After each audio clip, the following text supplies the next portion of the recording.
Boa tarde. Obrigado por estarem aqui. A gente tem realizado alguns debates aqui no Hall de São Luís, né, ao longo da semana, de janela, com algumas questões diferentes eleitas para serem discutidas, enfim, vistas de maneira mais detida. E dois desses encontros, sendo o primeiro agora, vão ser feitos em torno da programação especial de janela com os filmes do LA Rebellion, né, como foi cunhado um conjunto muito numeroso de filmes realizados entre os anos 70, ou melhor, realizados por realizadores e realizadoras que estudaram na UCLA, na Universidade da Califórnia, em Los Angeles, entre os anos 70 e 80. Realizadores e realizadoras afro-americanos e afro-americanas. E são filmes, nos parece, agora a gente está assistindo a esses filmes todos juntos aqui no Janela, né, com uma força política e uma força de formas também, e pensando nessas duas coisas de maneira muito atrelada, assim, muito visível. Tem gerado muita conversa nos corredores, né? Esse primeiro encontro em torno da LA Rebellion, no sentido mesmo de estabelecer alguns traços gerais, específicos, conversar um pouco sobre esses filmes. E aí a gente tem aqui críticos, pesquisadores em cinema, a Carol Almeida, o Heitor Augusto, o Vitor Guimarães, que é também um dos curadores da mostra, e o Juliano Gomes. Amanhã a gente vai ter uma outra conversa nesse mesmo horário aqui também no Hall de São Luís, em torno, mais decididamente, pensando também como obviamente é uma questão que não diz respeito ao LA Rebellion, diz respeito ao nosso presente, mas de alguma forma parece que os filmes da LA Rebellion nos sugerem coisas que podem reiluminar essas questões que a gente já tem discutido em torno de representação e representatividade negra no cinema. Então, o Juliano Gomes vai mediar um debate com a Safira Moreira, que é diretora do Travessia, um curta-metragem, está aqui em competição. O Vinícius Silva, diretor de Deus. O Bruno Ribeiro, diretor de Pele Suja Minha Carne, e a atriz Cíntia Lima, que, entre outros filmes, ela é atriz do Nó do Diabo, que foi exibido anteontem aqui no Janela. Queria, na verdade, fazer só essa apresentação, dizer que isso é uma conversa que imagino que pode levar para muitos caminhos. É um prazer muito grande ter vocês todos aqui presentes, e vocês aqui conversando, enfim. Bom, para nós é um momento muito especial esse aqui. E isso, eu queria passar a palavra já para as pessoas, para a gente começar a pensar junto. Gente, boa tarde.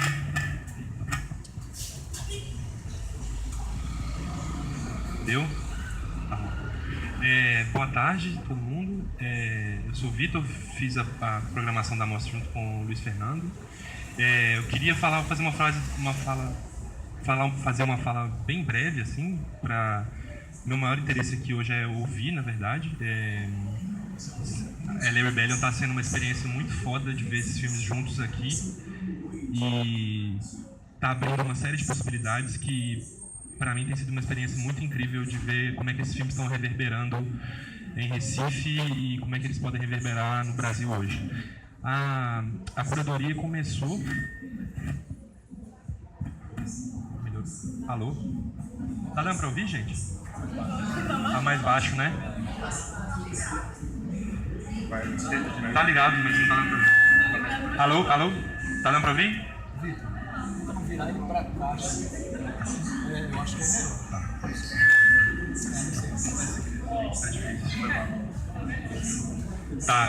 Tá dando pra ouvir agora?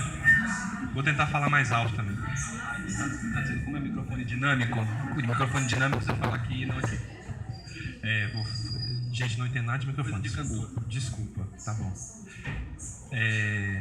Seguinte, queria só dizer da onde que veio a motivação dessa mostra, porque eu acho que tem a ver também com o que a gente está propondo aqui para esse debate hoje. Essa mostra partiu de uma experiência muito localizada e muito específica, que foi o fato de eu e o Luiz estarmos no mesmo lugar, no mesmo momento. Eu estava com uma bolsa de doutorado sanduíche em Paris, e o Lu também estava lá fazendo pesquisa para o Janela, e a gente teve um encontro com alguns desses filmes. Muitos não estão aqui, outros que estão aqui não estavam lá, mas a gente teve contato com uma parcela dos filmes da LA Rebellion, e a nossa reação foi de completa estupefação e de completo desmoronamento subjetivo e estético, todos vocês pensarem do nosso olhar diante desses filmes, assim, um completo estado de paixão e de deslocamento muito forte. E esse sentimento fez com que a gente quisesse tentar trazer esses filmes para o Brasil. E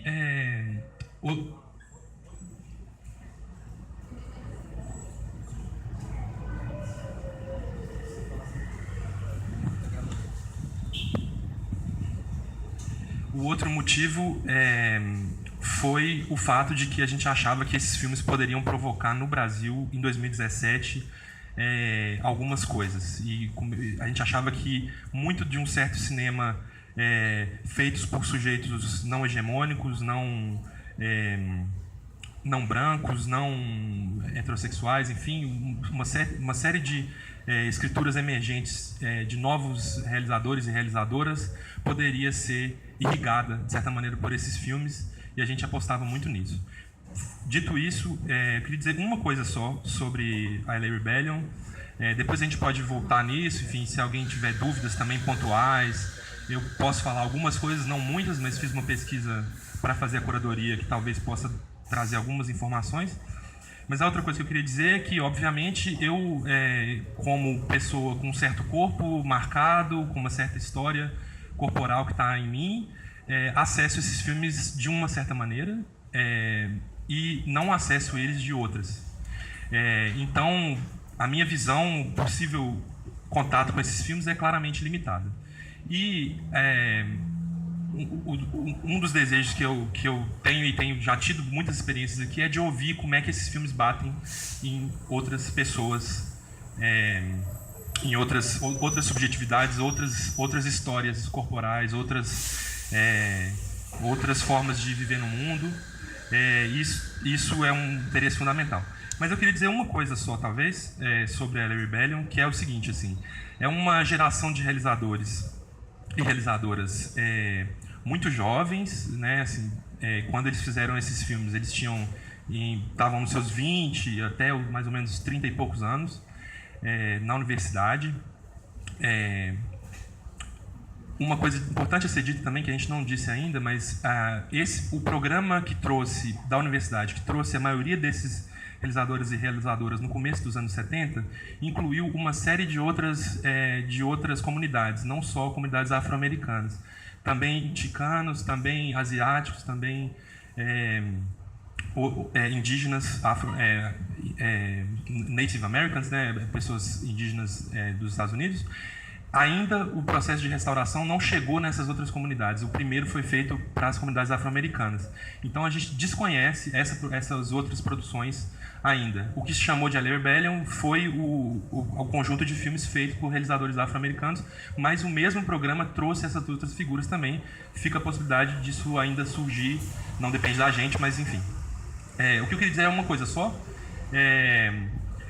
Essa geração... Em todos os filmes, a gente tem uma completa... eu estava ouvindo outro dia, fazendo um texto para o catálogo, eu estava ouvindo um disco da Nina Simone, Black Gold, onde ela regrava aquela canção linda que é To Be Young, Beautiful and Black. Gifted and Black, perdão. E aí, na hora que ela vai cantar a música, antes de cantar, ela fala assim, eu queria me dirigir a vocês, as pessoas brancas, essa música não é para deixar vocês tristes, ela simplesmente ignora vocês. E aí depois as pessoas aplaudem e ela vai cantar a música e fala que o povo dela precisa de toda a inspiração que eles possam conseguir. Mas eu queria chamar a atenção para essa coisa da ignorância, assim, da ignorância em relação ao olhar branco que para mim é muito forte nesses filmes e ela se realiza de muitas maneiras, assim. Essa ignorância é sobretudo uma ignorância a um cinema que era feito a 7,5 milhas da UCLA, em Hollywood, pouco mais de 10 quilômetros, e ao mesmo tempo parece que esse cinema é feito em outro planeta, quando você vê esses filmes da LA Rebellion. Assim. São filmes que têm uma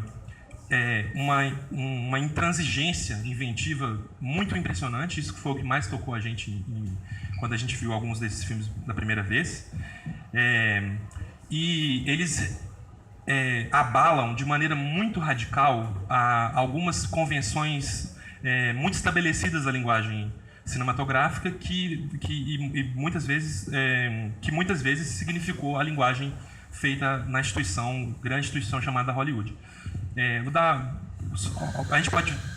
Isso pode ser visto em muitos filmes, mas assim, a gente pode, por exemplo, ver quem viu Passing Through segunda-feira, o modo como o filme conjuga, por exemplo, a construção dos personagens, uma cena de uma certa construção ficcional com as imagens de arquivo e os sonhos desses personagens. Essas coisas, não há hierarquia entre elas, né? O filme navega entre essas diferentes dimensões narrativas de uma maneira extremamente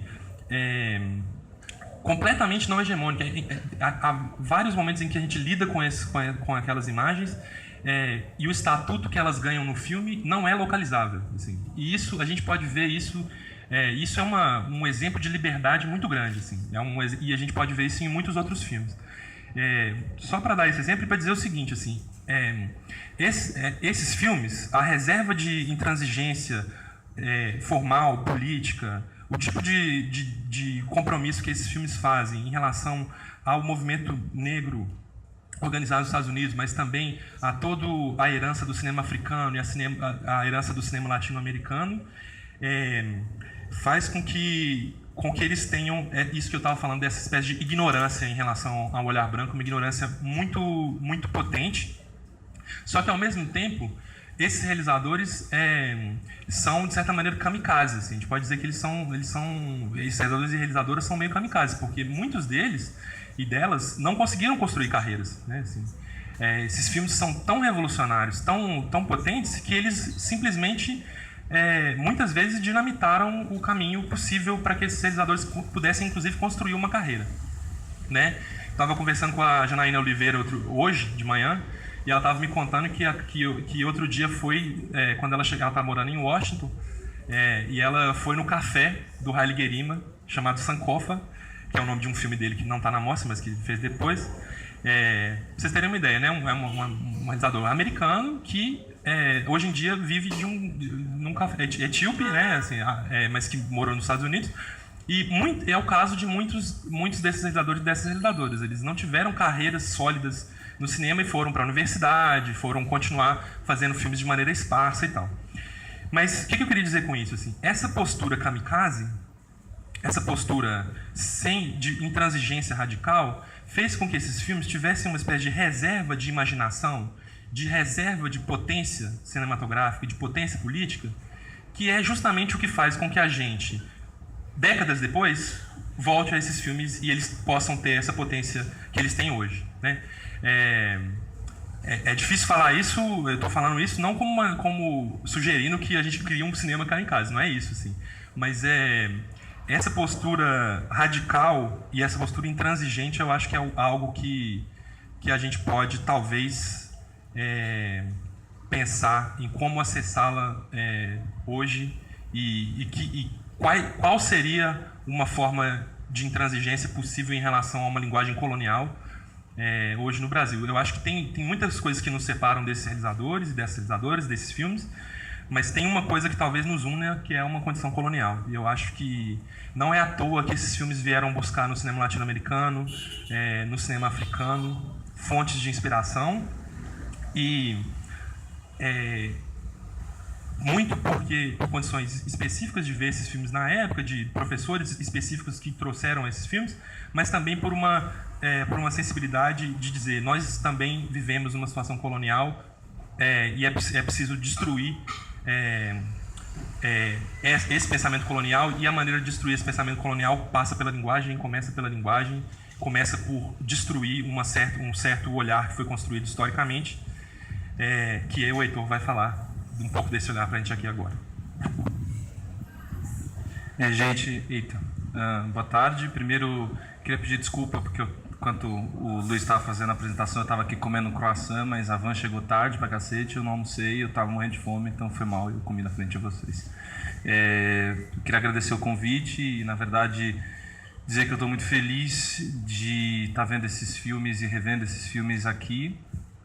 Por muitos anos eu esperei e aguardei a presença em volume de filmes de pessoas negras e filme com pessoas negras em tela, aqui no Janela, porque a gente sente como esse lugar da cinefilia, esse nome cinefilia, o que ele acessa simbolicamente, né? Muitas vezes corpos negros não estão incluídos.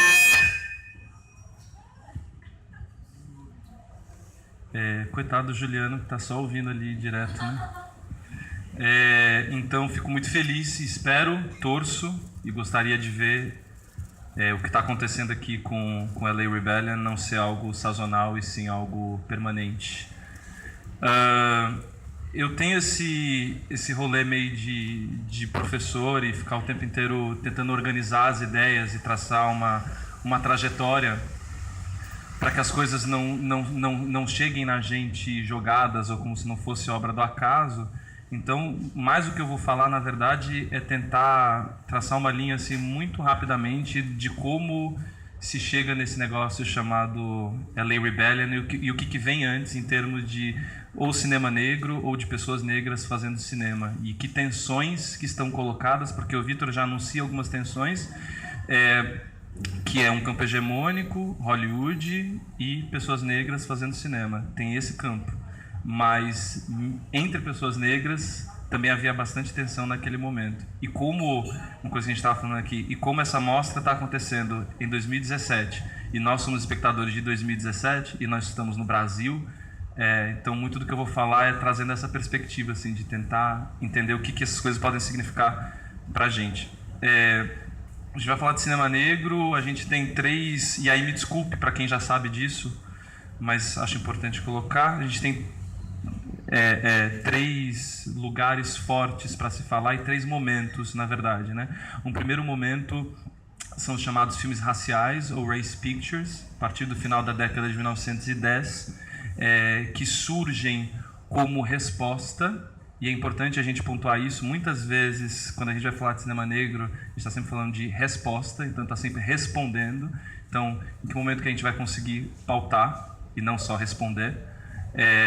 Então, os filmes raciais eles surgem no contexto de resposta a um filme específico que todos nós ou muitos de nós assistimos, chamado Nascimento de uma Nação, que chega pra gente como, falando aqui grossíssimo modo, né, gente, o filme que inventa a linguagem do cinema, ou que consolida uma série de convenções que estava sendo ensaiada por 10, 15 anos antes, e aí chega esse filme, por 10 anos, e chega esse filme e consolida-se uma suposta forma cinematográfica, uma forma narrativa cinematográfica. Esse filme, como muitos de nós sabemos, não só ele é racista, mas ele é perversamente racista, porque nos seus maiores momentos, nos seus grandes momentos cinematográficos, é onde está o ápice do racismo no filme, né? Lembrando do Traveling, por exemplo. Enfim, e esse filme não só é o que ele é, mas ele é um fenômeno social, né? Esse filme mobiliza o ressurgimento da KKK, Ku Klux Klan.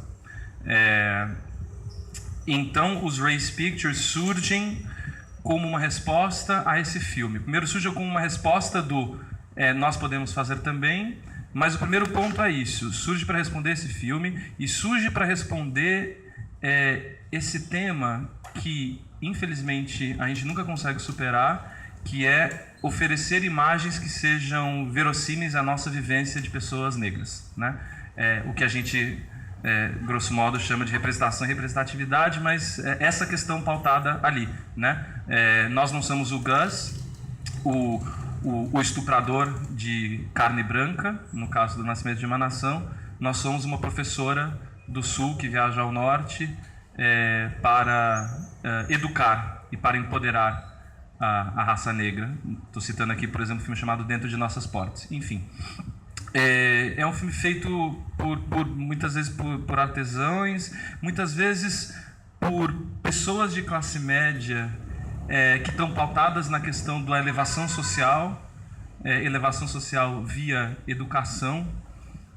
E são essas questões que estão muito colocadas ali, uma representação que seja verossímil à nossa experiência, então entregar imagens que de fato consiga oferecer outra coisa do que Hollywood conseguia oferecer naquele momento. Ao mesmo tempo, a contradição está posta, né? Porque se a gente fala de Hollywood, a gente fala de uma máquina. Se a gente fala de filmes raciais, nós estamos falando de filme cuja baixa qualidade de produção, de valores de produção, é algo intrínseco à experiência do filme, né? E é importante pontuar isso porque muitos desses filmes foram invalidados porque tinham uma qualidade técnica abaixo do que seria a média. Os filmes raciais surgem e existem até os anos 50, e é inevitável a gente ter que falar de política, porque eles surgem num contexto de separação oficial dos Estados Unidos, né? Esse arremedo que virou os Estados Unidos depois da Guerra Civil. Então, a partir dali de 1870, fecha-se um processo chamado reconstrução, e nesse processo chamado reconstrução a gente tem a tal segregação oficial, que é coisas para pretos e coisas para os brancos. E nesse contexto, o que havia naquele momento, pensando agora dos race pictures, teatros e cinemas para pretos e filmes para pretos. Já que pretos não podem acessar todos os lugares, então vamos fazer um entretenimento para pessoas negras. Isso, enfim, fica muito visível nas grandes cidades, especialmente em Chicago. Nas nossas narrativas ali americanas de direitos civis, o que acontece é Rosa Parks se recusa a dar o assento no ônibus, e aquilo acelera um processo do que a gente chama de movimentos pelos direitos civis. Surgem lideranças, como nós sabemos, né? E nos anos 60 acontece a explosão no mundo e acontece a explosão nos Estados Unidos, em teoria, esse Estado oficial de segregação e racismo, ele desmorona com duas leis, a Lei dos Direitos Civis de 64 e a Lei dos Votos, a lei que permite aos negros votar, né, em 65. Nesse mesmo contexto, a gente tem a derrocada do cinema clássico e a gente tem os chamados riots, né? As revoltas. E é muito interessante porque a Lei Rebellion, não é à toa que a Lei Rebellion chama Rebellion, né? Porque uma das revoltas mais famosas que acontecem nos Estados Unidos são as revoltas de Watts, em 66, em Los Angeles, né? Então, 65. Então pronto. É porque eu confundi com a de Cleveland, que é de 66, enfim. Obrigado, Ju. Então, não é à toa esse rebellion, é um sentimento de revolta. E eu estou fazendo aqui meio corrido esse apanhado, mas enfim, nesse apanhado corrido que eu estou fazendo, surge os anos 70, e aí surgem duas coisas muito importantes. Uma que a gente estuda muito mais, chamada Nova Hollywood, né? Esses realizadores independentes conseguiram, vindo do contexto de universidade, conseguiram quebrar algumas barreiras e se tornaram o cinema americano que a gente venera muito, né? Então Coppola, Friedkin, me ajudem a lembrar aqui, Spielberg, enfim, toda essa, George Lucas, enfim, essa geração, assim, Cimino, de certa forma, enfim. E ao mesmo tempo que surge isso, e agora trazendo de novo a conversa LA Rebellion, ao mesmo tempo que surge isso, surge um negócio chamado Blaxploitation. E o Blaxploitation é um conjunto de filmes, não é um movimento, mas é um conjunto de filmes protagonizado majoritariamente por pessoas negras. É um cinema de entretenimento voltada para comunidades negras das grandes cidades, especialmente um público jovem, muito jovem, crianças e adolescentes. E é um cinema muito contraditório, e é nesse lugar que eu quero conversar sobre o LA Rebellion e Blaxploitation, né? A rebelião que os diretores que foram para a UCLA fazem contra o cinema branco, mas fazem também com o que era o Blaxploitation, que não é necessariamente cinema negro, mas é negro no cinema.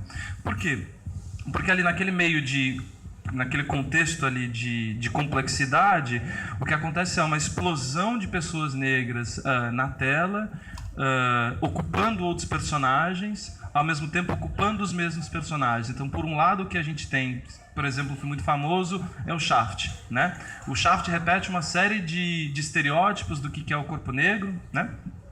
Ele é ultrasexual, ele é descolado, ao mesmo tempo que ele oferece uma série de coisas que o cinema americano não tinha oferecido ainda. Por exemplo, desafiar policial, botar pé na mesa, não dar satisfação para branco, ficar o tempo inteiro mexendo com a máquina. E essa é a grande contradição do Blaxploitation, na minha visão, e é, na verdade, o que eu pesquiso mesmo, assim, né? Que é um cinema absolutamente insuficiente, ao mesmo tempo que oferece para a gente uma série de respostas e uma série de revoltas possíveis, só que dentro de uma máquina. Então, que tipo de revolta é possível dentro de uma máquina?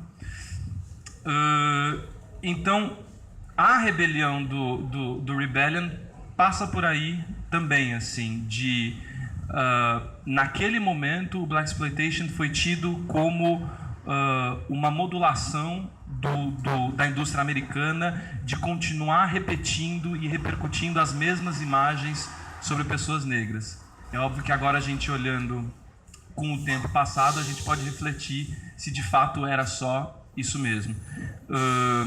Os filmes foram muito criticados por um pedaço mais intelectualizado da comunidade negra. Então a gente fala necessariamente de classe, de uma disputa de classe que estava colocada ali, né? Quem negou, que negros negam o Blaxploitation, que negros abraçam o Blaxploitation. Mas foi um cinema muito negado, é negado pela cinefilia, ele é negado naquele contexto ali de pessoas negras que olham para esses filmes e falam, esses filmes continuam sendo insuficientes. E aí surge o LA Rebellion como uma resposta não só a isso, mas também a isso. E isso eu acho uma coisa muito interessante, porque a gente fica sempre com a sensação de que pessoas negras, povo negro, é sempre esse lugar do coletivo, né? E existe uma narrativa, e essa narrativa é sempre coletiva. E eu acho que os anos 60 e os anos 70, no cinema americano, no cinema negro americano, colocam pra gente que não é necessariamente assim, que havia uma série de disputas acontecendo. E a gente pode, inclusive, pensar agora sobre o nosso cinema brasileiro, pessoas negras fazendo, né?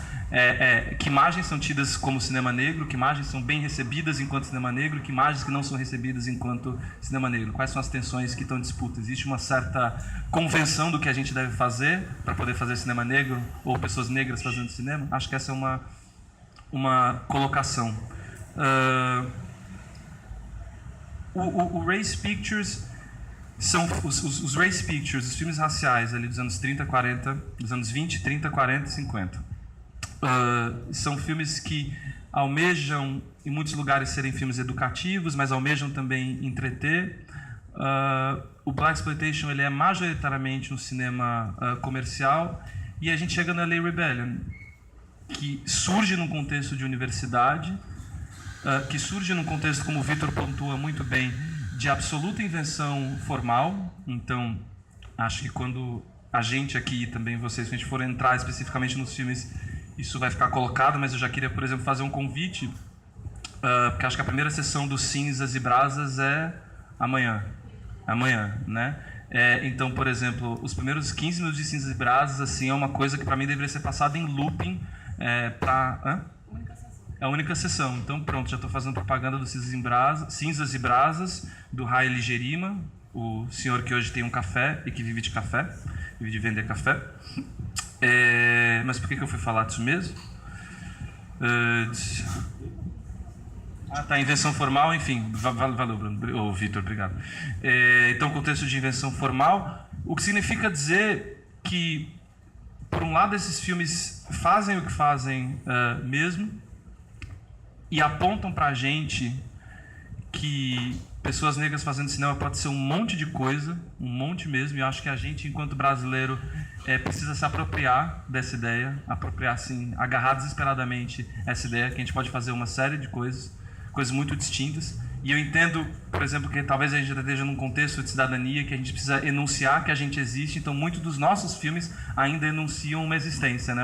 Colocam um desejo de nós existimos. Mas uma coisa que para mim que os filmes do LA Rebellion mostra é que eu tenho, por exemplo, extrema dificuldade de traçar linhas de comunicação temática e estética entre os filmes, porque para mim são muito diferentes. E aí eu estou falando isso não para a gente entrar nesse paradigma neoliberal da diversidade, não, mas uma diversidade de fato mesmo, né? Porque por exemplo, eu posso falar da maneira que o Haile Gerima usa close-up, que é uma coisa assim que eu não consigo nem falar direito, assim, ele me perturba muito, como os close-ups dele são a execução do que o close-up é, né? Assim, uma entrada na alma da pessoa.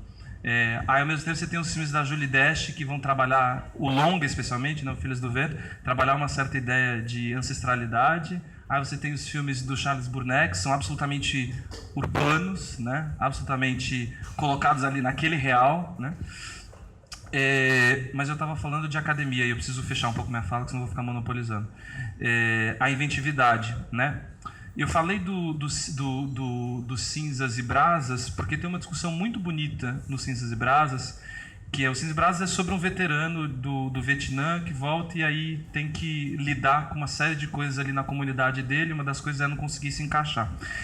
E ele está dormindo num quarto, se não me engano, da namorada, e acontecem constantes encontros de militância de pessoas negras discutindo o que deve ser feito naquele momento. E as pessoas estão falando sobre o Vietnã. As pessoas negras estão falando sobre o Vietnã e sobre a participação de negros como soldados no Vietnã. E aí esse personagem levanta-se e começa a berrar. Vocês foram para o Vietnã? Vocês foram para o Vietnã? Vocês sabem o que é o Vietnã? E eu acho... E ali não... E acabou a conversa. Não tem mais conversa, acontece uma cisão ali. Então uma certa intelectualidade que está abordando o que era o Vietnã e uma experiência física real de quem foi para o Vietnã, né? Eu acho que para mim isso é, de certa forma, uma metáfora sobre os filmes da LA Rebellion, a circulação desses filmes e a nossa discussão que está acontecendo exatamente aqui, agora. Como esses filmes têm potência, ao mesmo tempo a vida desses filmes ela é muito condicionada a certos espaços onde esses filmes existem ou podem existir. E aí eu fui pensando, como crítico negro, o quanto a gente precisa estar consciente dessas coisas, de entender que a gente não necessariamente fala para todo mundo, a gente está falando de coisas assim muito específicas e de recortes muito específicos, assim. Ao mesmo tempo, que bom que a gente pode falar de coisas específicas, de recortes específicos. Que mais que eu tinha para falar? Eu falei de leitura... Cinzas e Brasas é sexta-feira, às 8h20, no cinema do Museu. É o filme que mais me emociona do LA Rebellion. Construir carreira... Não é isso, é porque eu acho, só para encerrar essa coisa do construir carreira, aí eu encerro mesmo. O Vitor fala da dificuldade de construir carreira, e aí você coloca muito precisamente por conta da natureza dos filmes e por conta dos desejos que conduzem à existência desses filmes, e de fato é verdade. E isso também é uma questão constante no cinema negro americano, constante, né, do que sobrevivem essas pessoas. E isso é um tema eterno, né, porque a gente vai entrar na questão do dinheiro negro, né, do black money, enfim. E é um tema eterno, inclusive, para a nossa experiência, para a nossa vivência agora, né? Estamos aqui em 2017 pensando filmes, né? Como construir carreiras. Mas era o que eu tinha para fazer de assim, um apanhado muito geralzão, que é tensões com hegemonia, mas tensões entre nós, né? O Filhas do Pó, eu falo Filhas do Vento sem parar, é uma coisa horrível, assim. O Filhas do Joelzito, né, por causa disso. O Filhas do Pó, por exemplo, para mim é muito interessante nesse sentido, assim, né? Tirar um pouco essa ideia de sempre do sujeito negro que aponta para uma janela de coletividade, e colocar as tensões, colocar as tensões que estão postas ali naquela comunidade. Não sei para quem viu Filhas do Pó, mas na Filhas do Pó a discussão é as pessoas que ocuparam aquela ilha, elas vão migrar para um outro lugar. E aí você tem várias tensões acontecendo ao mesmo tempo. Devemos migrar, não devemos migrar, o que significa migrar e tal. E essas tensões me interessam muito, assim, para a gente conseguir avançar e tomar contato com as imagens, assim, para onde essas imagens apontam. É isso, como primeira colocação. E Filhas do Pó passa amanhã de novo no museu também. É isso, gente. Vamos continuar conversando.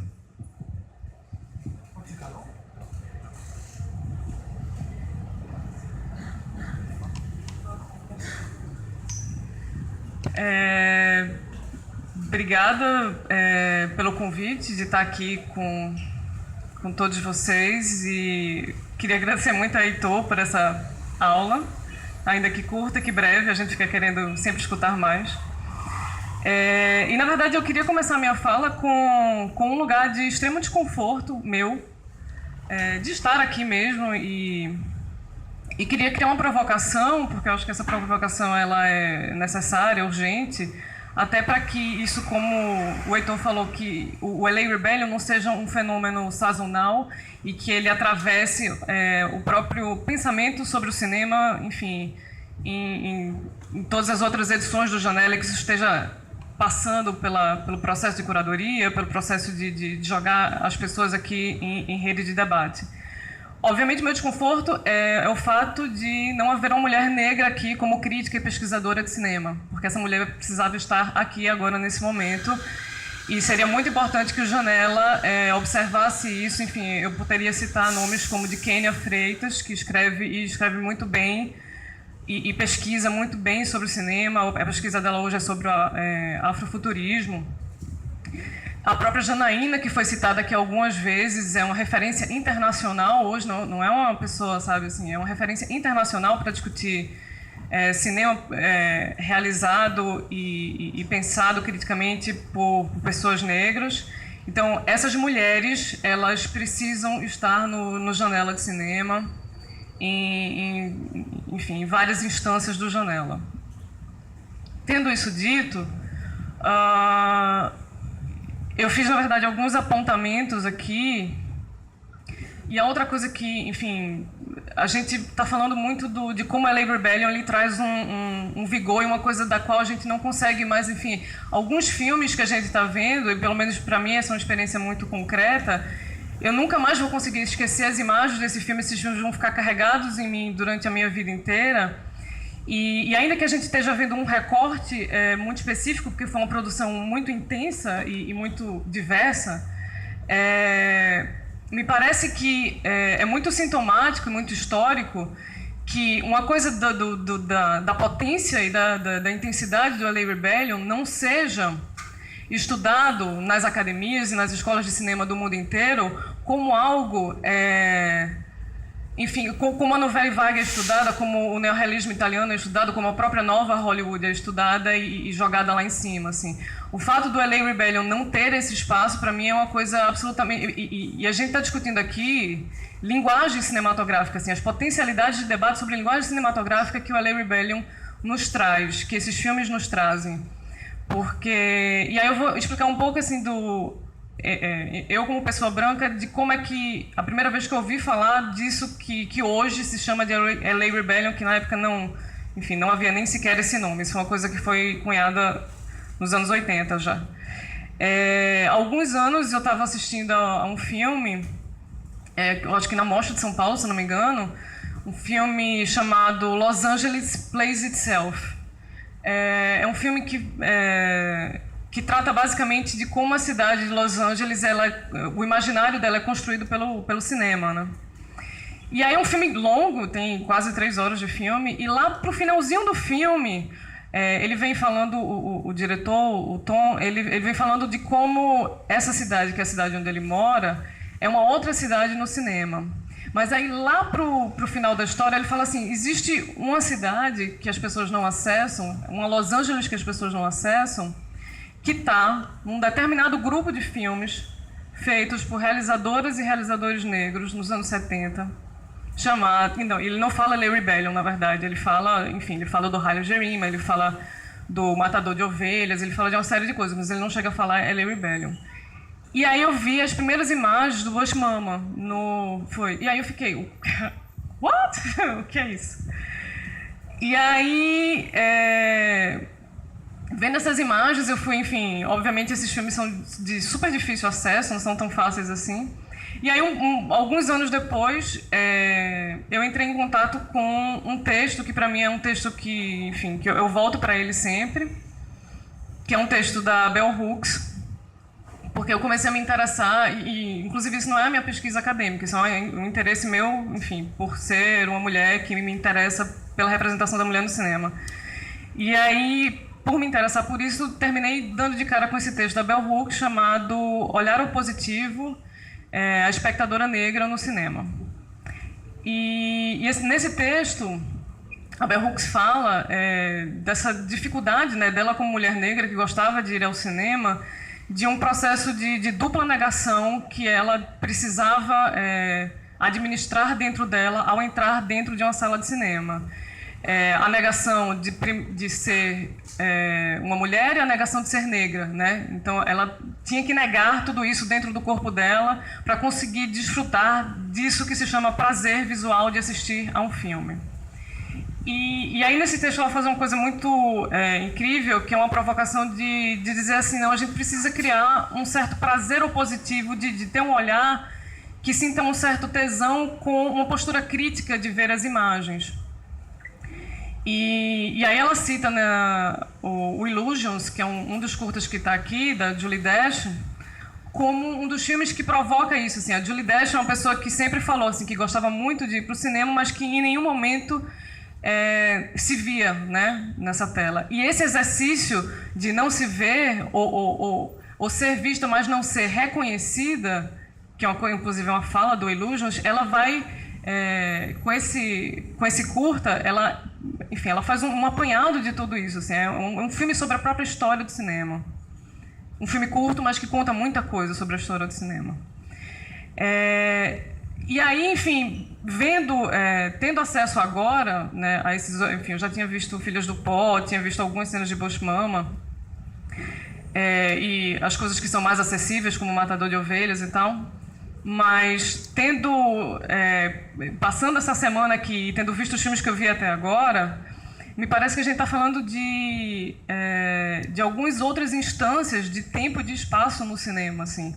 Eu vejo uma relação, por exemplo, de tempo nesses filmes, e aí, enfim, queria muito abrir para conversa mesmo sobre como é que isso tem sido observado, em que existe um completo rompimento com essa ideia de linearidade das coisas, sabe? Assim, essa coisa que se falou do filme do Larry Clark, do Dando um Rolê, o Passing Through, para mim, assim, todos os tempos de imagens, sejam imagens documentais ou imagens da diegese do filme, estão numa mesma instância, assim, não existe nenhum tipo de hierarquia entre eles.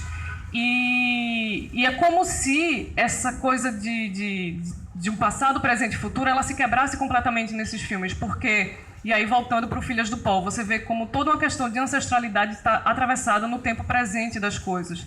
E o fato de a gente estar discutindo a Lei Rebellion aqui em 2017 no Brasil, a gente precisa também entender isso, que, assim, que o tempo desses filmes é o tempo do agora, é o tempo desse debate aqui. Então, essa questão de quebra de noções de tempo que a gente sempre construiu no cinema, de ação e reação, enfim, desse tempo sensório-motor, ele se fragmenta completamente se a gente for tentar pensar em alguma unidade que atravesse esses filmes, porque me parece que isso está em vários deles, assim. A outra coisa que eu queria falar, deixa eu ver aqui algumas notas. Sim, tem uma... E esse é um debate que para mim é muito caro. No Diário de uma Freira Africana, um curta da Julie Dash, tem uma questão que a personagem do filme faz, que para mim abre uma imagem gigante de várias questões que a gente pode debater, que é como ensinar um mundo estéril a dançar. Acho linda essa pergunta. Por quê? Porque... Enfim, o Diário de uma Freira Africana é esse filme baseado num texto da Alice Walker, em que a coisa de uma freira africana, ou seja, com toda uma base cristã, que vai ali pregar e passar uma epistemologia cristã para um povo que sabe dançar e que sabe acessar as coisas de um outro ponto da vivência do corpo e da vivência do pensamento a partir do corpo, aquilo entra em um choque completo enfim, no texto da Alice Walker e no próprio filme. E eu acho que a gente precisa começar a pensar nesses filmes entendendo que a gente está dentro de um pensamento sobre o cinema e de uma epistemologia de pensar o cinema completamente racionalizante e branca, de entender e interpretar e de criar uma hermenêutica para as coisas que às vezes não é por aí. Assim, às vezes esses filmes, eles, eu consigo... É um debate que a gente vem tendo, assim, pelo menos eu com algumas pessoas, a gente está discutindo isso, assim, do quanto a gente precisa criar interpretações para as coisas antes mesmo de sentir essas coisas, antes mesmo de acessar essas coisas nas nossas peles.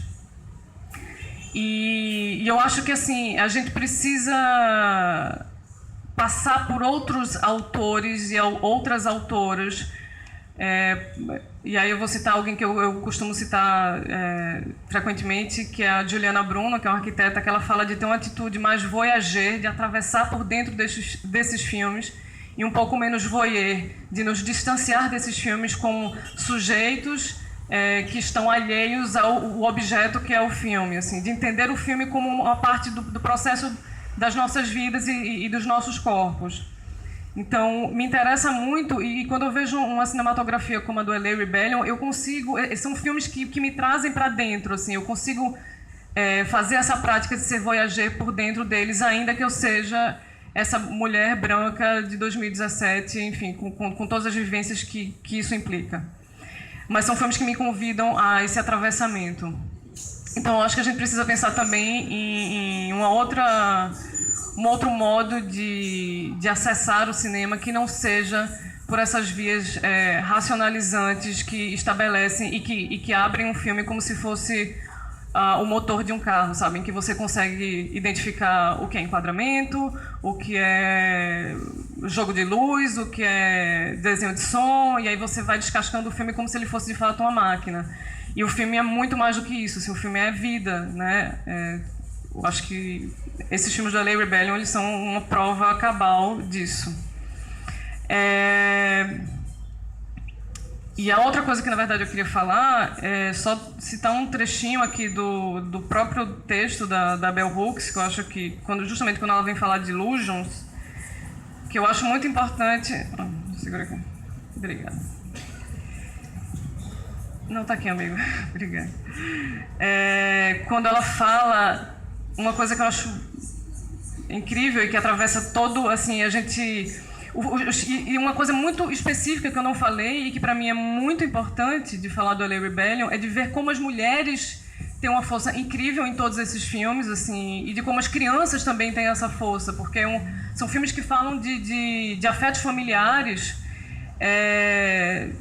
de uma maneira que esse cinema hegemônico nega-se completamente a mostrar. E aí a Bell Hooks fala o seguinte: as pensadoras críticas negras, preocupadas com a criação do espaço para a construção de uma subjetividade radical da mulher negra e com a forma como a produção cultural influencia essa possibilidade, têm perfeita consciência da importância da mídia de massa, do cinema em particular, como um poderoso local para intervenção crítica. Certamente o filme de Julie Dash, Illusions, identifica o terreno de Hollywood como um espaço de produção de conhecimento que tem enorme poder. No entanto, ela também cria uma narrativa fílmica na qual a protagonista negra subversivamente reivindica esse espaço. Ao inverter a estrutura do poder da vida real, entre aspas, ela oferece à espectadora negra representações que desafiam noções estereotípicas que nos excluem das práticas discursivas fílmicas. Durante a narrativa, ela usa a estratégia dos filmes de suspense hollywoodianos para solapar essas práticas cinemáticas que negam à mulher negra um lugar nessa estrutura. Obrigada. Então, só para terminar aqui, eu queria mencionar, enfim, isso que você falou de não ser sazonal, de não ser algo pontual, é uma coisa que eu acho que a gente vem discutindo já em alguns eventos, em alguns festivais de cinema, em algumas trocas, assim. As coisas não precisam ser daquele momento, elas precisam estar, né, inaugurando, pelo menos, um novo jeito de pensar o cinema, porque, caso contrário, não vão fazer esse negócio, porque vai dar errado, assim, vai dar ruim. E aí me lembra o próprio Fanon, quando ele fala que o entusiasmo é uma coisa problemática, assim, ter entusiasmo é uma coisa problemática. Essas coisas, a autocombustão precisa estar acontecendo a todo momento. Então, que isso não seja apenas um momento de entusiasmo, mas de um processo de autocombustão que esteja dentro de nós e que atravesse, enfim, todos os nossos dias e que passe a entrar em contato direto com a gente e aí eu falo, eu como mulher branca, que me crie desconfortos a toda hora, porque esses desconfortos precisam acontecer. E é isso, enfim, outras coisas surgirão ao longo da conversa. Obrigada.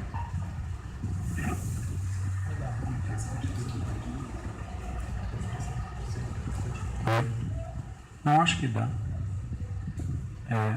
Boa tarde. Eu me chamo Juliano. Não sei se é a melhor hora, mas quando a gente está aqui em presença de... não sei se vocês pegaram a apresentação, mas eu convido vocês a visitarem o site do Heitor Augusto, o Urso de Lata, um dos principais lugares de pensamento, enfim, sobre imagem, sobre o Brasil, sobre negritude também, não sei se todos conhecem. Vão lá, visitem, porque isso ainda é raro e façamos com que um espaço como o Urso de Lata não seja uma exceção.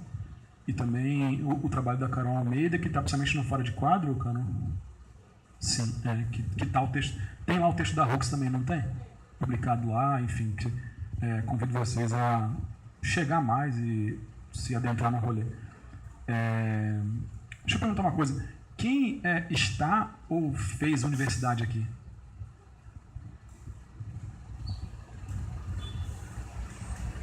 Entendi. Os outros não fizeram universidade, né? Tá. Só para entender.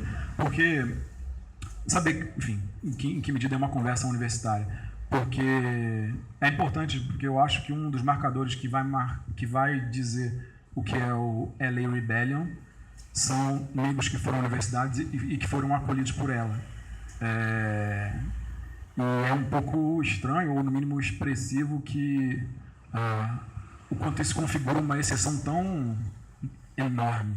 Porque, no fundo, eu acho que o caso da LA Rebellion é somente uma amostra do que seria a norma de uma coisa bastante natural, que é os negros e as populações subalternizadas terem acesso à universidade, às instituições, apoio, enfim, confiança e meios de vivência e desenvolvimento do trabalho. Então, aí o que aparece são filmes, não só apoio, mas aí também tiveram acesso à universidade e a certos materiais mesmo, viram os filmes, aí eu vou ver os filmes, eu vejo lá uma série de coisas, eu vejo Sam Bennett, eu vejo Maya Deren, eu vejo o cinema direto americano, eu vejo o neorrealismo, enfim, pessoas foram lá, estudaram, colocaram esses corpos ali na tela e eu, ao mesmo tempo, eu estou aqui vendo os filmes e fico estupefato, porque aquilo parece, uau, isso é inimaginável, mas é a coisa mais natural, é só uma certa condição básica de meios das instituições perceberem o tamanho do buraco histórico e jogarem com isso, mas é muito curioso e muito expressivo como isso causa um espanto para mim, causa espanto para a gente, e como isso ainda é exceção. Então tem lá, Larry Rebellion parece uma coisa que caiu um raio e fez esse negócio assim, mas me parece bastante fácil de explicar como condições, e no fundo eu fico pensando o quanto a gente está falando de universidade, mas eu acho que as condições para isso atravessam. Eu perguntei sobre a universidade em relação a vocês, que o quanto nós, nas nossas organizações, nas nossas instituições que sejam, estamos preparados, estamos compartilhando um desejo de agir dessa forma em relação às coisas que a gente organiza mesmo, assim, porque muitas vezes se fala, e está rolando muito nos debates, uma espécie de... volta a uma categoria que é muito marcante em relação ao debate do cinema, que é forma e conteúdo. Eu sinto que, institucionalmente, em vários lugares, um certo conteúdo insurgente, trazer filmes e tal, tem sido algo... uma demanda cada vez maior para isso, então é preciso colocar certas imagens num campo de visibilidade, isso é muito importante. Mas aí eu me volto ali como uma espécie de crítico dos anos 60 e me pergunto o quanto isso precisa estar na forma ou nas condições das coisas ou dentro das instituições, porque, como eu posso dizer, é um pouco como a Carol falou em relação às aulas, que esses filmes não estão nas aulas. Eu fico perguntando se... eu sou professor, assim, quantos de nós estão dispostos a deixar de passar... porque, assim, no semestre tem 25 aulas. O semestre que eu quiser passar o LA Rebellion não vai ter 26 e não vai ter 30, vai ter 25. Então vai ter que sair alguém. Então eu sinto que essa é uma questão, hoje em 2017, enorme. Vai ter que sair alguém para entrar, vai sangrar, entendeu? Vai ter menos oportunidade, menos dinheiro, menos coisa, mas vai ter que sair alguém para entrar outra coisa. E não vai criar uma vaga rápido. Então, eu estou falando aqui de uma certa vaga na história do cinema, mas eu sinto que é preciso abrir a vaga e desocupar a vaga nas nossas organizações em várias instâncias. É preciso fazer uma... Eu não sei se o Fernando está falando isso, mas uma espécie de autoemulação é importante como ação histórica, porque eu estou aqui no Recife, acho que o LA Rebellion, concordo com alguns dos meus colegas em relação ao tempo, acho que são filmes do Brasil, são filmes de agora, e acho que há vários paralelos entre as épocas, acho que são filmes de agora, porque ao mesmo tempo a gente está no Brasil e a gente teve uma geração aí de negros que estão e foram às universidades, e aí eu me pergunto, como estão as instituições?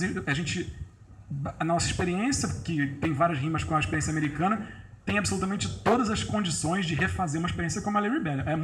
É moleza. Na verdade, é muito fácil. Assim, não é moleza. Mas os elementos que formam isso são muito dados. É uma moleza. É colocar, dar condições ali, abarcar, acolher, colocar certos materiais à disposição e deixar fazer. Porque, por exemplo, quando soube do primeiro filme que eu vi desse grupo, que é O Matador de Ovelhas, que provavelmente muitos de vocês viram primeiro, foi um realizador negro, o André Novaes, amigo, que falou, cara, vê esse filme, Killer of Sheep, que fez não por acaso fez o Ela Volta na Quinta e tal, o filme que... Mas aí, que fez a universidade, o realizador que está realizando e tal, chegou e me passou isso. Então eu fico me perguntando o quanto a gente está engajado, na medida das instituições que estão ao nosso alcance, de fazer esse rolê mesmo, que é abrir espaço, deixar sangrar e tirar um pouco nossos amigos de sempre, assim, porque, sei lá, não é nada pessoal com ninguém. Que a Carol falou de No Velho Vaga, tipo, sei lá, certas figuras são meus amigos de sempre, mas para eu dar uma aula sobre o Burnett ou a Julie Dash, eu vou tirar uma dessas, entendeu?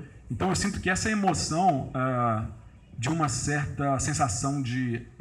Para quem está num lugar onde pode manipular as coisas, de exclusão, ela é importante de ser exercida, uma certa violência. Porque não tem nada disso acontecendo sem violência, porque o LA Rebellion Watts, 65. Vai um policial, quer prender um cara falando que o cara tá bêbado. Aí vai a mãe do cara e vai falar para o policial não prender. E aí vem o vizinho. E aí uma vizinhança vai em cima dos policiais, aí você tem dias de destruir a cidade inteira, e chegava brancos lá, chegaram a quase matar alguns brancos que chegavam lá, e aí tipo, toda uma energia secular se atualiza, e enfim, tem uma rebelião, e ele fala, cara, vocês acham que isso aqui estava tudo bem? Tipo, não está tudo bem. E aí o Martin Luther King lá negocia, e é engraçado que a janela dos filmes fica entre duas, né, que é o Watts, lá em Los Angeles, 65, e 92, Rodney King, é a mesma coisa. Aí volta... Rodney King, metem a porrada, só que agora filmam em 92. E aí estoura outro e os riots de novo. Então, essa energia secular, ela tá aí. Ela tá aqui no Recife. Essa energia tá assim... E uma hora estoura. A bomba tá sempre aí. Igual no nó do diabo. Tipo, bate no chão para os mortos levantar. Os mortos e os vivos estão todos aí. Eu fico sempre... Eu não sei a ferramenta. Mas como eu faço o Recife Rebellion, entendeu? Porque eu estou aqui no Janela Crítica, tem alunos negros aqui da Federal trabalhando comigo, a gente trocando algumas ideias. Eu fico pensando como é que esses meus colegas, por exemplo, que estão trabalhando comigo, são colegas, mas com uma experiência de vida bastante diferente de mim, vão estar aqui no ano que vem apresentando filme, ou falando no lugar onde eu estou, ou daqui a 10 anos na universidade, ou daqui a 15 anos dando curso sobre a LA Rebellion, tipo, como a gente vai construir essa parada, entendeu?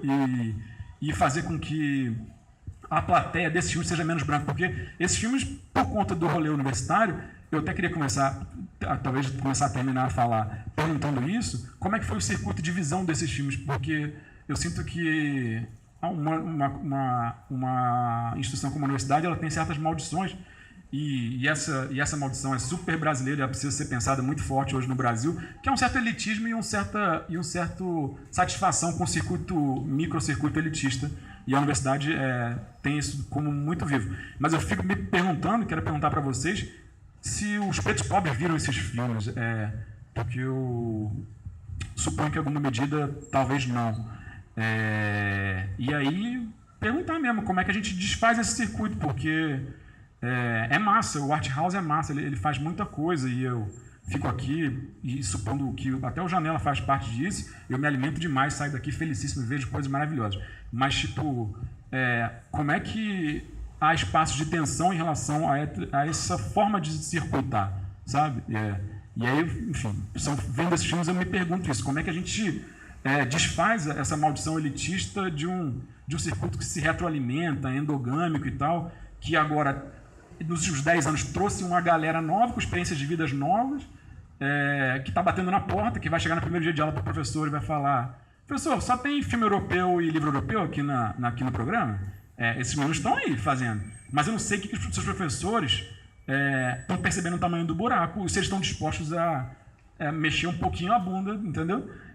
Então, são questões enormes que não dizem respeito aos professores, mas dizem respeito aos curadores, produtores, enfim, toda essa jogada de quem conduz instituições. Então, ver o LA Rebellion me joga para vários lados sensorialmente, e eu acho interessante muito uma fala do Heitor que fala o seguinte: tentar conseguir pensar a ideia de negritude e de estéticas ligadas a isso, sem ser por um viés da negação. Eu acho isso muito importante em relação a se opor a Hollywood, porque ao mesmo tempo o cinema nasceu anteontem, e contar a história e compartilhar a experiência existe há 200 milhares de anos. Sentar numa fogueira e trocar uma ideia, e isso tem formas muito diferentes do que transparência, linearidade. E eu vou ver o LA Rebellion, eu sinto que há algo sobre a narração e sobre a partilha de sentimentos que eu vejo, obviamente, que eles viram lá, eles viram Rush e viram as coisas, eu percebo isso, e acho que a lógica, eu entendo o que o Vitor fala em relação à ignorância, mas eu gosto mais da lógica do saque. Você vai lá e rouba e faz isso, a lógica, uma espécie de estratégia do ladrão, eu acho boa e importante, porque o ladrão ele tem que sempre ficar olhando quem tem grana, ele tem que aprender a língua de quem tem grana, perceber como ele se movimenta e agir a partir daí. Então eu acho que como movimento estético isso é importante. Mas eu sinto que são filmes que me recolocam a ideia de narração quase... e que o cinema tem tudo a ver com ela. Esse mito de Hollywood como centralidade, ele precisa ser deposto, mas não exatamente ser negado, porque eu acho que tem ali pessoas que ativaram energias minoritárias dentro de Hollywood que nos dão alimento. Eu acho que é até legal que o Janela dialogue com certa produção hollywoodiana, porque eu acho que tem uma crença com isso, que Hollywood não é um monolito e que, sei lá, eu vejo aqui o Douglas Sirk, uma série de coisas que são gente que, à sua medida, colocou fissuras no negócio, entendeu? E eu acho que a negritude enfim, as perspectivas subalternizadas têm tudo e devem, quando a sua vontade, roubar isso tudo e pegar para si e jogar para frente, e a coisa não é mesmo de ninguém, sabe? Então, eu acho que vou parar aqui, mas eu só queria perguntar em relação a como que... Quem viu esses filmes, assim, como é que por onde circulou, se lá em Watts já projetaram e se a galera viu essas coisas. Eu não fiz nenhuma pesquisa muito séria sobre isso, assim, não é nada muito sistematizado, mas tem alguns indícios assim que podem dizer um pouco disso. Os filmes circularam muito em festivais, né? O Killer of Sheep foi um sucesso em Berlim, ganhou um prêmio e fez tanto sucesso no festival que depois O Casamento do Meu Irmão, que é um filme também que vai passar aqui, foi financiado com dinheiro alemão.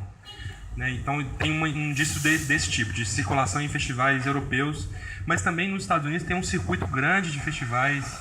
É um país muito grande, com uma cultura cinematográfica muito forte, e esses filmes passaram muito em cinemas, em festivais dentro dos Estados Unidos, mas também alguns chegaram, pelo que eu sei de relatos, tanto do Haile Gerima quanto do Charles Burnett, quando eles estavam lá em Paris, chegaram a ficar em cartaz em alguns pequenos cinemas independentes nos Estados Unidos. Até no texto que está lá no site do Janela tem um texto uma pequena introdução que eu escrevi sobre a LA Rebellion. Eu termino contando um caso que surpreendentemente se repetiu. Eu ouvi esse caso a primeira vez pelo Haile Gerima, contando que uma vez ele estava numa cidade dos Estados Unidos, que eu não me lembro qual. Aí você perguntou se os pretos pobres viram o filme, né? E aí ele conta o caso de que uma senhora negra chegou para ele depois, no final da sessão, deu um abraço nele, sem falar nada, e depositou uma nota de $10 no paletó. E saiu, sem dizer nada para ele. E aí, a primeira vez que eu vi essa história, achei essa história incrível, diz muita coisa sobre o modo como as pessoas se relacionam com esses filmes. Alguém que reconhece um irmão e já, por um fato de ter um negro cineasta, já imagina o perrengue. Qual filme que estava passando? Não sei, era algum dos filmes do Guerrima. Eu acho que era o Bushmama, pelo que ele contou, assim. Acho que era bem no começo da carreira. E aí, enfim, alguém que eu imagino isso, né? Pelo que ele contou era isso, assim. Alguém que reconhece, pô, tem um irmão meu fazendo cinema que é um negócio tão distante para mim que eu preciso ajudar para que a carreira dele continue, e o jeito dela era tipo depositar uma nota de $10. E ele falou que isso se repetiu várias vezes. E aí, preparando aqui para esse texto que eu escrevi, eu li uma entrevista do Charles Burnett em que ele conta exatamente o mesmo caso. Que alguém também chegou para ele no final da sessão. Para complementar, a Lily Sharon Larkin, que dirigiu um filme chamado Uma Imagem Diferente, também da LA Rebellion, conta exatamente a mesma história. Ela não sabia. É incrível, assim. O cara, essa relação mostra que, mesmo de maneira minoritária, certamente minoritária, esses filmes foram de alguma medida vistos. Eu acho que esse indício não pode ser apagado. Agora, claramente é minoritário, assim. A gente sabe que esses filmes são desconhecidos, são completamente não vistos, assim, tipo, Passing Through é um filme inencontrável, um filme que raríssimas pessoas viram e, assim, quem viu segunda-feira foi privilegiado por ter conseguido ver. Infelizmente, o filme não saiu em DVD. Então, eu acho que isso ainda pode acontecer. Existem possibilidades que isso vá acontecer ainda e tal. O filme pode circular mais, enfim. Mas certamente é minoritário. Também eu já li coisas do tipo sessões comunitárias, sessões nas comunidades, isso também existiu. Mas assim, o primeiro, assim, um dos filmes que eu sei que entrou em cartaz com distribuição majoritária é o Filhas do Pó, né? O filme da Julie Dash é o primeiro filme de uma realizadora negra nos Estados Unidos a entrar em cartaz com uma distribuição razoável, assim. E agora voltou a entrar em cartaz no ano passado, quando o filme foi restaurado. Acho que tá na Netflix, né? Brasileira também? Ah, massa. Quem não viu, veja, não puder ver aqui, talvez dê uma coisa pra ver amanhã. Mas vamos abrir, né? Bora. Só uma pergunta. Só pra gente pensar, a gente tá vendo esses filmes agora, mas acho que há 5 anos atrás seria muito difícil vê-los. Mas só pra gente parar pra pensar, que estratégia subalterniza ou mantém filmes como esse invisíveis? Porque isso certamente está acontecendo agora em relação a uma outra produção. Eu acho que é sempre uma pergunta boa de se fazer, sabe? Que estratégias fizeram com que a gente não visse esses filmes por muito tempo? Porque eu acho que essas estratégias estão em ação em relação a outros materiais e mecanismos. Quer que eu responda aí? Não, só uma pergunta. Massa.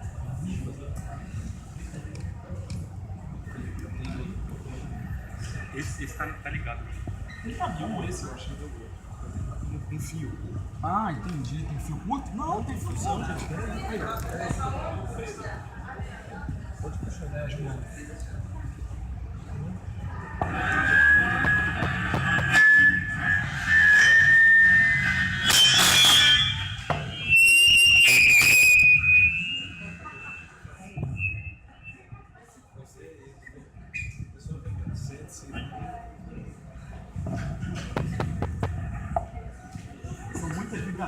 Tem como desligar isso? A gente fica só com. Eu acho que ajude a não fazer isso.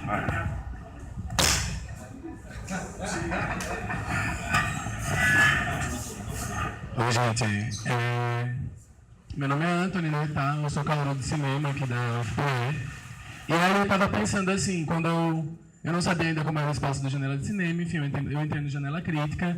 E aí realmente eu tive uma postura muito de observar qual era o ambiente em que eu estava me colocando, enfim, que ambiente é que a gente está exibindo o LA Rebellion, né? Assim, Como o Juliano estava falando, eu não acho que as pessoas pretas e pobres elas estão realmente tendo acesso a esse tipo de discurso, e ele acaba ficando circulando ali no meio do público do Janela de Cinema, que, querendo ou não, é elitizado e é embranquecido, né, de uma certa forma, sendo muito difícil, inclusive para mim, sendo uma pessoa preta privilegiada na universidade, ter acesso à Janela. Se eu não fosse do Janela Crítica, eu não teria vindo para a maioria das sessões que eu vim, porque eu não teria realmente grana para pagar os filmes, enfim. Então a gente precisa pensar também em como a gente traz a LA Rebellion. E, inclusive, eu estava olhando o catálogo, e a primeira foto do catálogo, inclusive, é uma mulher preta, assim. Então, tipo, como a gente se utiliza desses símbolos e dessa cultura para realmente, talvez, às vezes, se aproveitar de um boom que vem realmente de uma autoconsciência de raça que nós, pessoas pretas, estamos passando nesse momento histórico. Mas de que forma a gente se utiliza isso e quem utiliza isso? Olhando quem está na produção da Janela de Cinema, são as pessoas pretas? É isso que eu me pergunto, assim, sabe, sempre. É isso.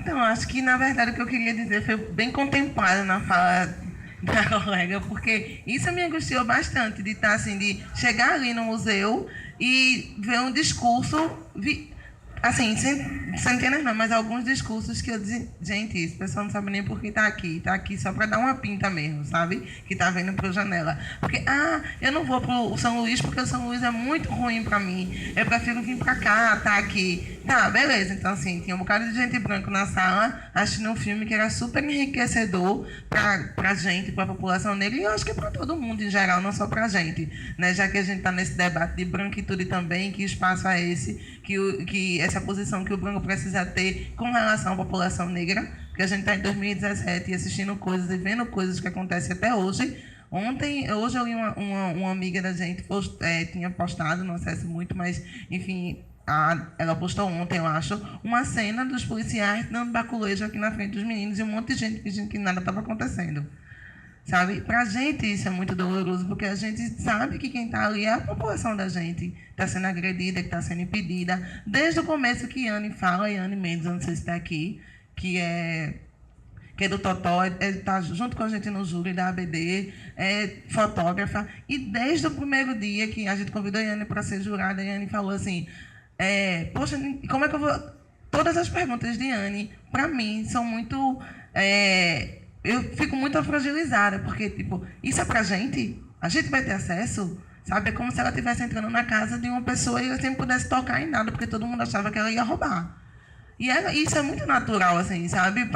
Ela falando, e eu sinto medo, nessa fala dela. Para mim é delicado. Eu fico com vergonha da gente ter que estar passando por isso, dela estar fazendo esse tipo de perguntas. Como é que ela vai acessar o festival? Falei, não, tu vai receber um e-mail, construção, tem um crachá e tal, não sei o quê. Eu vou ter que pagar. Gente, o povo não tem dinheiro para pagar. Para que cobrar? A gente não tem dinheiro. Se está o dinheiro da passagem, se está o dinheiro da entrada do bilhete, a gente não tem não tem. Então, botar essa amostra em casa forte, eu não sei se é tipo assim, quer o doce, vem buscar, sabe? E fica puxando. Quer o doce, vem buscar e fica puxando. Para mim é mais ou menos a ideia que eu tenho dessa amostra ter acontecido lá, é essa. E outra coisa é, por que demorou tanto para reconhecer a produção do negro no cinema, hein? Por que o Janela demorou tanto? 10 anos.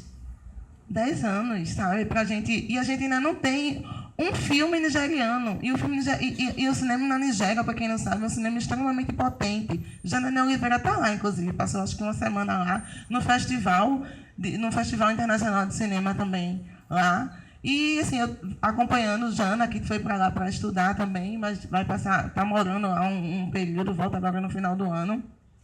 E não tem nenhum filme. Eu estava no encontro do Cinema Negro, Osmo Bubu, agora no Rio de Janeiro, e não tem só temática, porque a gente fala, porque o realizador negro fala, e o filme da gente, o primeiro filme da gente é muito tipo um 3x4, é o que a gente quer, é a ânsia da gente em falar, porque a gente foi silenciada durante tantos anos, E aí, a oportunidade que a gente tem que falar e tem essa ferramenta que é o cinema, a gente vai falar. Então, assim, por mais que reclamem, o cinema daqui, dos negros, só fala sobre racismo, só fala sobre opressão, só fala sobre sem memória, é porque a vida da gente é isso. E todo dia a gente passa por racismo. Todo dia as pessoas olham pra gente assim, como subestimando a gente, achando que a gente não é capaz de fazer e de realizar. E que entre nós, os filmes mais bonitos do Janela são dessa sessão.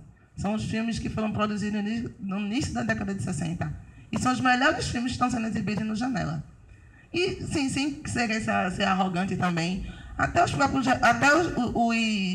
curtas que eu estou assistindo, os melhores são dos realizadores negros.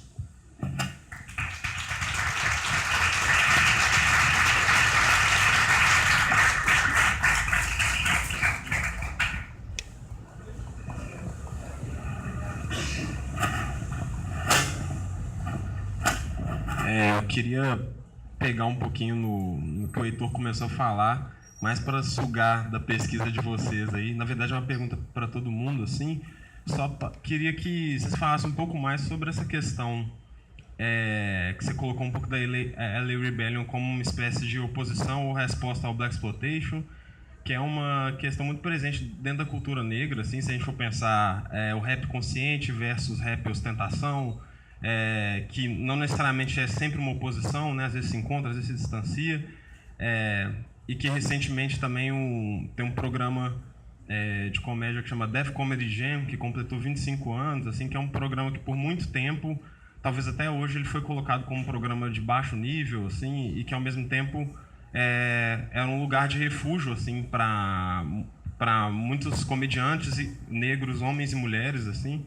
E aí é entender como é que era esse pensamento produzido lá dentro, né, academicamente, pelos participantes em relação a esse outro tipo de... O Heitor já falou um pouco, mas na verdade é querendo escutar mais para sugar um pouco dessa pesquisa aí de vocês.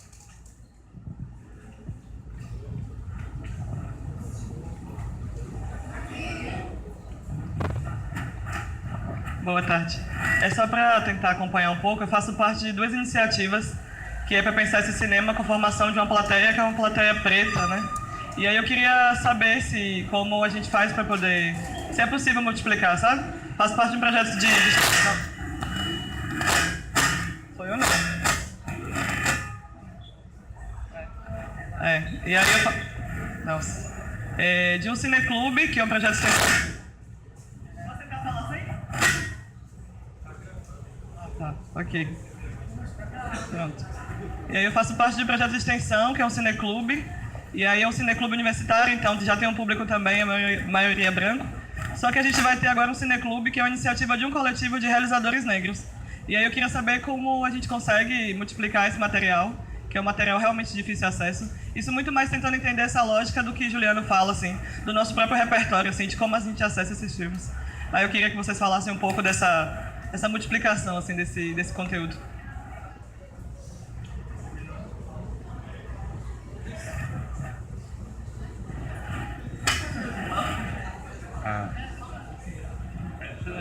Senão para não esquecer, eu acho que Troca pelo outro, o outro assim que eu achei melhor. o que eu acho que, sei lá, é muito empírico isso aqui, né? Levanta, não faço a menor ideia porque eu levantei, mas achando que ficando mais longe da caixa vai melhorar, né? Desculpa para quem que eu tô dando costa. Eu acho que essa coisa que o Gabito fala sobre, eu acho que ela chega, que inferno. Tá desligado. Não precisa ligar. Ele pareceu bem melhor.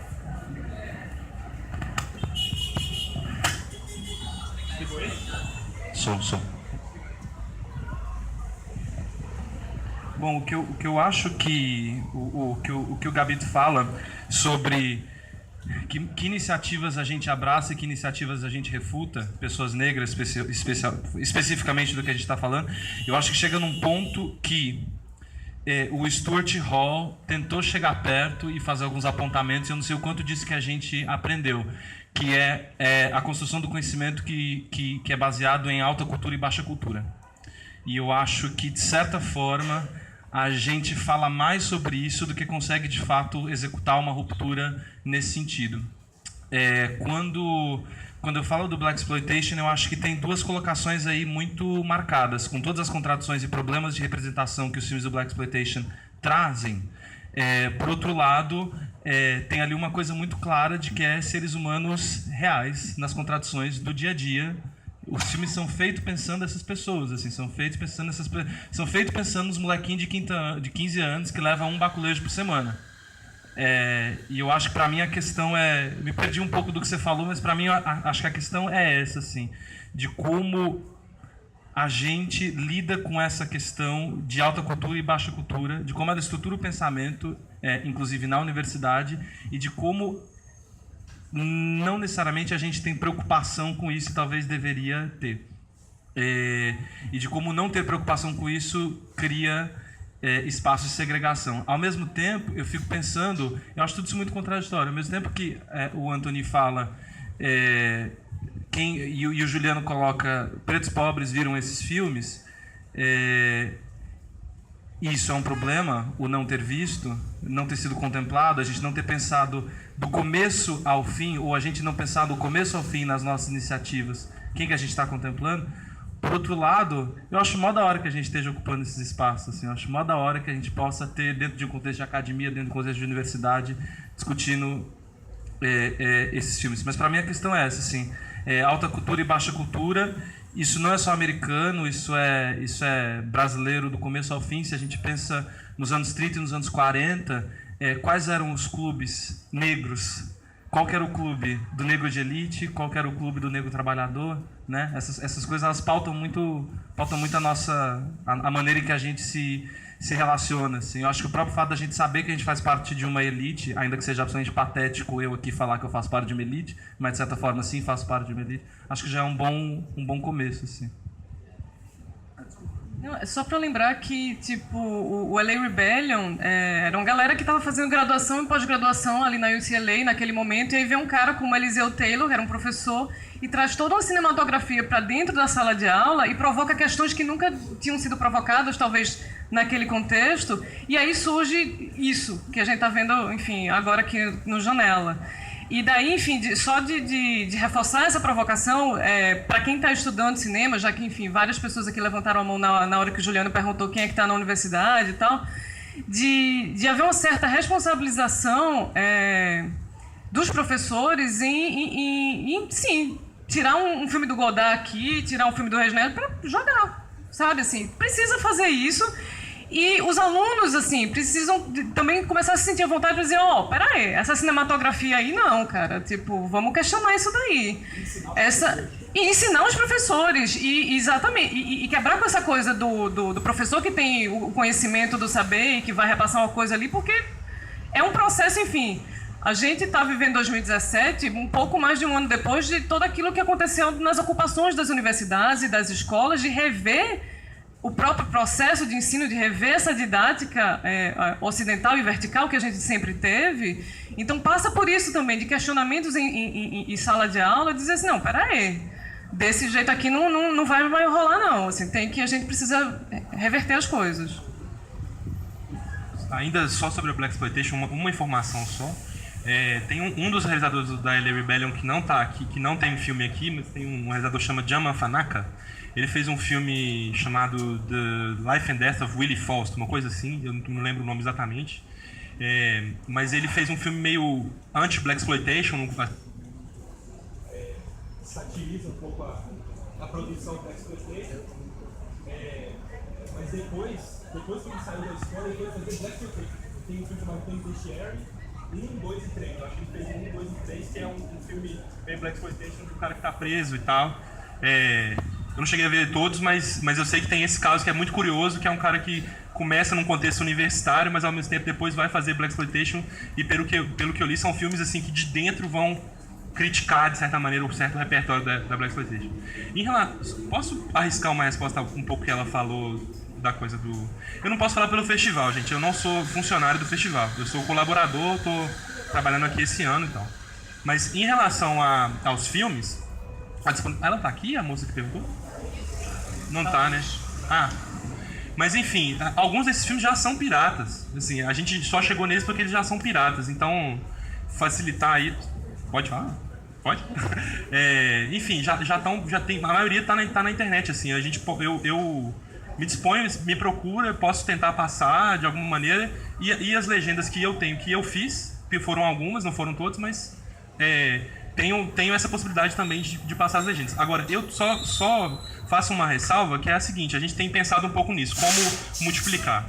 A ressalva que eu faço é só a seguinte: a exibição desses filmes em contextos individuais, que as pessoas possam ver em casa, ela é muito diferente, a potência dela é muito diferente da exibição desses filmes em espaços com mais robustez, como um cinema, como um festival e tal. Então, eu acho, pelo menos agora, eu posso ser convencido do contrário, mas eu tenho a impressão de que a gente poderia ainda, por certos meses, pelo menos por um tempo, tentar apostar em levar essa mostra com mais robustez para outros lugares antes. Não, isso não é uma coisa permanente, assim. Eu sou completamente a favor da pirataria, minha cinefilia é toda construída assim. Mas, ao mesmo tempo, eu acho que se a gente bota na internet, por exemplo, as legendas e tal, diminui a possibilidade de a gente poder exibir esses filmes com força em São Paulo, no Rio, em todos os lugares, assim. Ao mesmo tempo, os circuitos clandestinos me interessam muito. Eu tenho dúvida em relação a isso, mas, ao mesmo tempo, é isso, assim. Podem ter certeza que daqui a um tempo vai estar tudo aí. Assim. Eu garanto isso.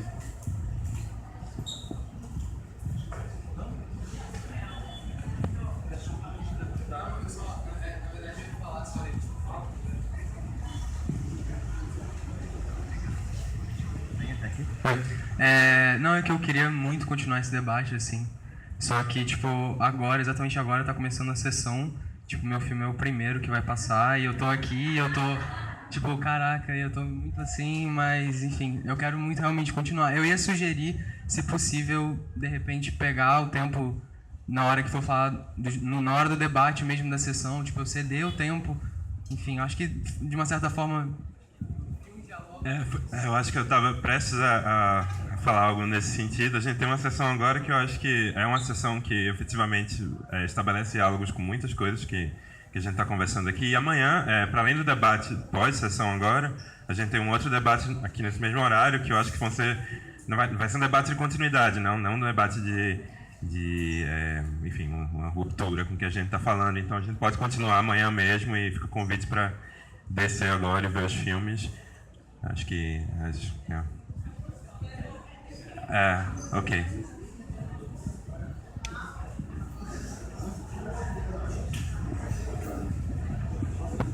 Oi. Eu sou Karine Fiuza e eu estava muito atenta ao que o Juliano estava falando e tentando buscar uma relação com o momento do cinema negro nacional, né? E eu acho que essa proposta que você faz quando você fala sobre esse cinema que está sendo muito discutido dentro da universidade,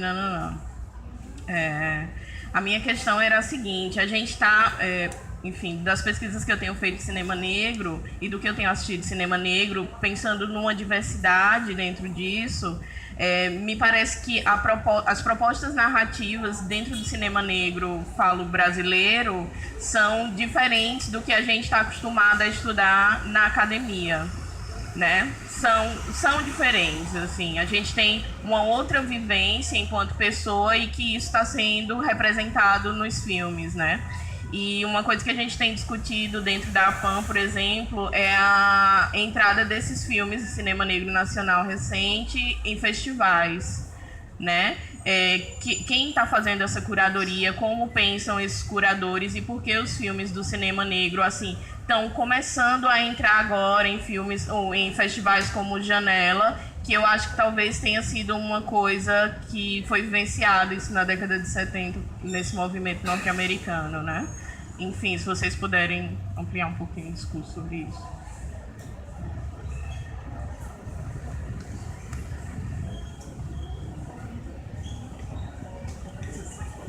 Talvez a gente pudesse fazer então uma última rodada de comentários. Eu vou ter que descer, que eu sou júri dessa sessão que vai passar agora. Então, eu vou deixar a bomba aí com vocês. Eu fiquei muito feliz pela mostra LA Rebellion, mas eu soube na sexta-feira, assim, que ia haver. essa mostra, com esses filmes. Então, assim, eu sou realizadora, trabalho com diversos coletivos na periferia do Recife, vários coletivos que deveriam vir assistir essa mostra. Para mim é muito sintomático ter essa mostra no cinema do museu, assim, é um espaço que fica em Casa Forte, um lugar dos senhores de engenho e das aristocracias da cidade, então me parece que é propriedade intelectual dos brancos ainda, né? A produção dos negros. Sou muito crítica a isso. Acho que o Janela deveria ter chamado realizadores negros e pessoas que trabalham com audiovisual da cidade para participar dessa construção, sabe? Tem muitos realizadores e realizadoras que poderiam estar somando com o Janela. Eu acho que se há realmente uma abertura para esse diálogo, acho que tem que ser feito e não ser uma coisa um tanto imposta, sabe? Sem pessoas da cidade estarem, até para pensar essas sessões mais abertas, para trazer pessoas que merecem estar assistindo esse filme, porque falam da nossa identidade, de certa maneira, apesar do contexto americano, do negro americano ser muito diferente do nosso, né? O Brasil recebeu milhões e milhões de negros, 95% da diáspora para a América, nos Estados Unidos foram 5%, então, assim, é discrepante a diferença da diáspora negra nos Estados Unidos para o Brasil. E Recife é negra, é uma cidade com mais da metade da população negra, então merecia estar assistindo esses filmes. Acho que faltou esse diálogo com a população negra, com os coletivos, com os cineastas negros, que poderiam estar somando. E deixar o recado que para o ano a gente está realizando a primeira mostra de cinema africano, o Baobá Cine. Recife é a cidade com o maior número de baobás fora de África, então isso também demonstra o quanto da nossa natureza vem de África, e a gente tem que estar atento a isso e chamando para o diálogo as pessoas que podem contribuir. Eu vou deixar o e-mail do nosso festival, da nossa produção, mostrabaobacine@gmail.com. Então, quem quiser contribuir e trazer alguma ideia, lançar algum questionamento, para a gente vai ser muito importante. A gente está começando a pré-produção do festival agora. O festival é uma parceria do Fazendo Milagre Cineclube, o cineclube que eu faço parte, e o FICINE, que é o Fórum Itinerante de Cinema Negro, da nossa guerreira maravilhosa, Janaína Oliveira, que está lá, estava na Nigéria, agora voltou para os Estados Unidos, e a gente vai estar se encontrando em breve aí para fazer essa curadoria. Tá bom? Um abraço.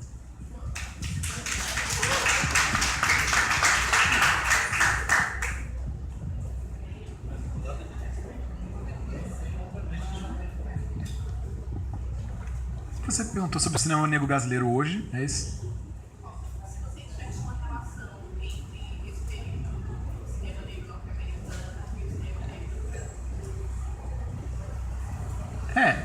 Eu acho que tem uma relação imediata histórica, né, para além dos filmes, né? Eu acho que a gente vem de fazer rimas bem claras, né, de um contexto de instabilidade política e de fomento do institucional dos negros dentro do jeito de fazer. Então você tem aqui edital, tem aqui universidade e tal, e estamos com esses filmes aí, né? Os festivais sendo obrigados a colocar. Mas em relação a caligrafias, gramáticas, assim, eu acho que tem aproximações e filiações claras, e enfim. Mas, no fundo, eu acho que elas são múltiplas. Você vai ter o André Novaes aqui, que o Gabriel trabalha com ele, com uma relação muito direta com Charles Burnett, né? Um tipo de realismo discretamente descontrolado e tal, que eles fazem. Você pega... Aí a Yasmin Tainá vai fazer essa força performática, né? O cinema como gesto performático, que é algo que antecede, inclusive, a narração griftiana e tal, né? Um gesto do cinema muito primeiro, que vai estar ali no Cabela, que vai estar no filme de Michele Mathieusse aqui, né? Esse gesto a obra cinematográfica como o veículo de um gesto mesmo, ou a obra mesmo sendo um gesto antes de ser previamente narrativa, romanesca e tal, né? Eu acho que tem essa coisa. enfim, eu acho que são muito variados, porque tem um jogo claro, por exemplo, quando eu vejo o filme de Safira aqui, em relação a essa coisa da história, né, esse trabalho de escavação iconográfica, né, de ver essas imagens, essas fotos, o que tem e o que falta, né, tentar reabrir essas imagens poucas, né, que existem, os buracos que faltam, entender como essas ausências e presenças vão fundar o nosso presente, e um certo jogo de montagem, né, uma certa ensaística que vai ser claro, por exemplo, no filme... eu acho que a gente viu Rain aqui outro dia, né, que é um filme, uma espécie de grande poema mesmo, né, que a linha do filme é muito meandros, né, que vão voltando e tal, e essa especulação da mulher negra, especulação subjetiva, né, eu acho que a gente encontra rimas assim, mas eu sinto que o jogo está só começando, assim, eu suponho, e talvez seja um pecado fanoniano no sentido assim, porque eu estou entusiasmado, assim, eu acho que tem uma coisa aí começando e que pelo menos a gente vai ter filmes aí que vão renovar nossa conversa para além de uma certa coisa que aqui acho que foi parcialmente falada, que é uma certa maldição que se atualiza em várias instâncias, que é que as falas de quem é subalternizado tem que seguir as línguas do poder. E no caso, quem é subalternizado tem sempre que fazer testemunho, depoimento, documentário, seguir uma certa transparência, de um jeito que a Casa Grande entenda sempre e que aceite. Então eu sinto um germe crescente de desobediência mesmo, de fazer coisas que talvez não sejam claras, que talvez um branco não entenda, e que como gira, por exemplo, eu vejo lá agora, por exemplo, um filme que me entusiasma de várias maneiras, que é o Café com Canela, o filme do Recôncavo, onde tem eu, que lá moro no Rio, sou capixaba e tal, tem uma série de um glossário de palavras que eu não entendo, e que são palavras da rua, que são palavras ditas, e eu fico muito animado disso estar no cinema, entendeu? De uma língua que quem tem poder talvez não vai entender. E acho que esse um certo direito de não jogar o jogo da transparência para quem manda, eu acho muito importante, porque esse jogo ele é historicamente construído, né? Então a gente está falando aqui, mas tem uma galera aí dos anos 70, 80, 90 que lutou pra cacete para fazer as cotas, para fazer com que essas pessoas estivessem aqui, tivessem formação, nossos pais, que acho que tinham muito menos margem de botar para fuder. Então eu sinto que a galera que está chegando aqui agora, e de alguma maneira nós, mas até quem é mais novo que eu, se tiver com esse desejo, que bote para fuder nos filmes e que não peça licença para construir uma gramática, entendeu? Não é para falar, até outro dia eu até brinquei com isso num texto, né? Não precisa usar a mesóclise do Temer, entendeu? É falar as línguas, porque o diálogo ele é de línguas e de gramáticas. Então, eu acho que é fazer as gramáticas povoarem e... Por isso é tão bonito toda essa coisa que é muito preta do nós e tal, de fazer as palavras se combinarem de outras maneiras, as imagens se combinarem de outras maneiras, inclusive de maneira errada. Me parece isso muito importante, sabe? De ter um certo apetite, se é vontade, né? Se não for, tudo bem, mas de desorganização, de chegar e falar. Então, eu sinto, e aqui vendo os curtas, aqui no Janela especificamente...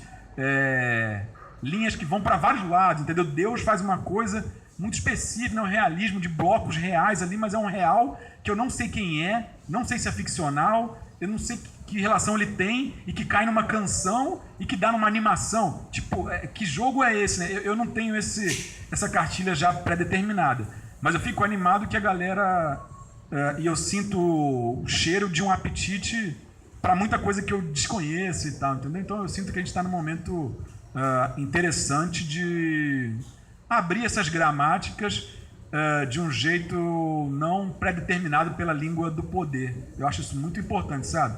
De não ser educadinho, de não ser... Como a Lauryn Hill lá, miseducation. Eu sinto uma certa miseducation no ar e que eu acho que ela é muito saudável, sabe? Assim, mas eu não tenho uma resposta objetiva para te falar, mas eu acho que tá aí. O Juliano, nossa, muito legal, não tem uma articulação muito clara assim, de várias coisas que eu que eu sinto, né? E eu vou pegar duas coisas que ele fala, assim, que é o jogo tá só começando. Pegar uma coisa que você fala e que eu tenho falado muito e às vezes eu fico meio cansado, né? Que quando você fala assim, essa discussão de curadoria, de quem seleciona os filmes e tal, não sei o quê. Eu tenho falado isso over and over, assim, então já tô meio esgotado. Mas nessa contradição mesmo, né? Que é, por um lado, você tem outras gerações chegando, outras maneiras de existir, outras maneiras de falar, e outras maneiras de jogar o jogo, outras maneiras de disputar, outras maneiras de dizer, e ao mesmo tempo você tem certas instâncias legitimadoras do que é um filme, do que é cinema e tal, não sei o quê, controladas pelos mesmos corpos, né? Porque, por exemplo, a gente está falando muito de, e acho que tem que falar mesmo, a gente está falando de educação, aula, universidade. Então, muitos dos filmes, por exemplo, que a gente estuda de cinema africano, muitos dos filmes que a gente estuda e conhece de cinema africano são filmes que passaram por festivais europeus. Muito do que a gente conhece de cinema negro no Brasil é o que passa por festivais, né? Então, o que está ali por fora. Tentando ter um pouco de empolgação e ser menos otimista, eu acho que, para roubar uma fala do ex-presidente, nunca na história desse país eu acho que o volume foi tão grande, né? A gente fica vivendo sempre de ciclos, né? Ciclos e ciclos e ciclos de empolgação e de euforia. Ciclos, exatamente, né? Para citar um dos filmes aqui da LA Rebellion, ciclos. Mas acho que nunca na história desse país estivemos tão perto de talvez dar mais tilts mesmo. E essa contradição do Brasil, né? A gente anda e não anda, anda e não anda, anda e não anda, avança, apanha, né? Eu tô falando tudo isso aqui, aí eu saio daqui e aí eu tenho medo de andar à noite por causa da polícia, né? Então, enfim, anda, vai e volta, não sei. Mas acho que nunca tivemos tão perto. Eu acho que a gente está chegando num nível de inevitabilidade da coisa, assim. Ao mesmo tempo, o poder se reorganiza, se reestrutura, modula suas falas, pensa, articula, como é que vai tomar suas decisões, como que vai manter as coisas, dizendo que não está mantendo e que está mudando, enfim. Mas, ao mesmo tempo, a gente está chegando num nível de inevitabilidade, assim, de que ficou feio, né? Assim, é vergonhoso. Então, a gente, pelo menos, né? A gente não, os brancos têm que lidar com a vergonha, né? Então, já é um começo de alguma coisa, tem que lidar com a vergonha, para depois vem a culpa, né? Enfim, mas já é um começo de alguma coisa, assim. Eu acho esse começo muito valioso. E eu vou repetindo que quando o Juliano fala assim de essa cobrança de filmes, de testemunho, de documento e tal, de relato, né? E eu acho que o que o LA Rebellion faz, e eu vou repetir nisso porque eu não sei se a gente entende isso ainda, a gente, pessoas pretas que fazem cinema, assim, muito claro. A gente pode muita coisa, a gente pode um montão de coisa, assim. E se o teu rolê é ancestralidade, beleza, assim. Mas a ancestralidade não é a única coisa que nos pauta, não é a única coisa que pauta a nossa experiência de fazer filmes, assim. A gente pode uma porrada de coisa. E tem filmes mostrando isso. Mas, enfim, é isso. Não, eu só queria... a gente está falando muito de cinema aqui e disso, né, de quem determina e quem legitima o que é o cinema, até onde vai a linguagem cinematográfica e o que passa daquilo. Não, mas isso não é cinema, assim.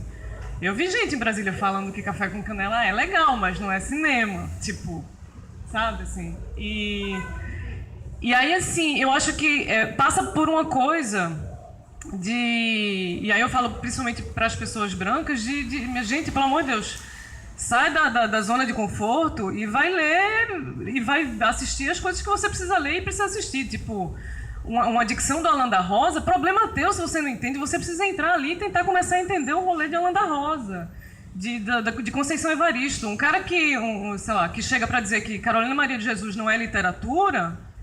Tá, ok. Quem é que determinou o que é literatura? Assim? Quais são as premissas da literatura e quem foram as pessoas que determinaram essas fronteiras do que é literatura para dizer que Carolina Maria de Jesus não é literatura? Enfim, e aí me lembro, o Vitor falou da Nina Simone, que falava antes de começar a tocar, não estou fazendo música para vocês, pessoas brancas, e problema de vocês se vocês estão aqui, e beleza, vamos seguir.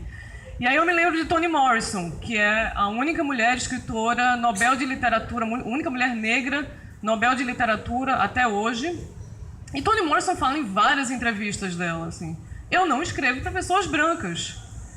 E, no entanto, nós, pessoas brancas, precisamos ler Toni Morrison. Eu acho que é meio isso, assim.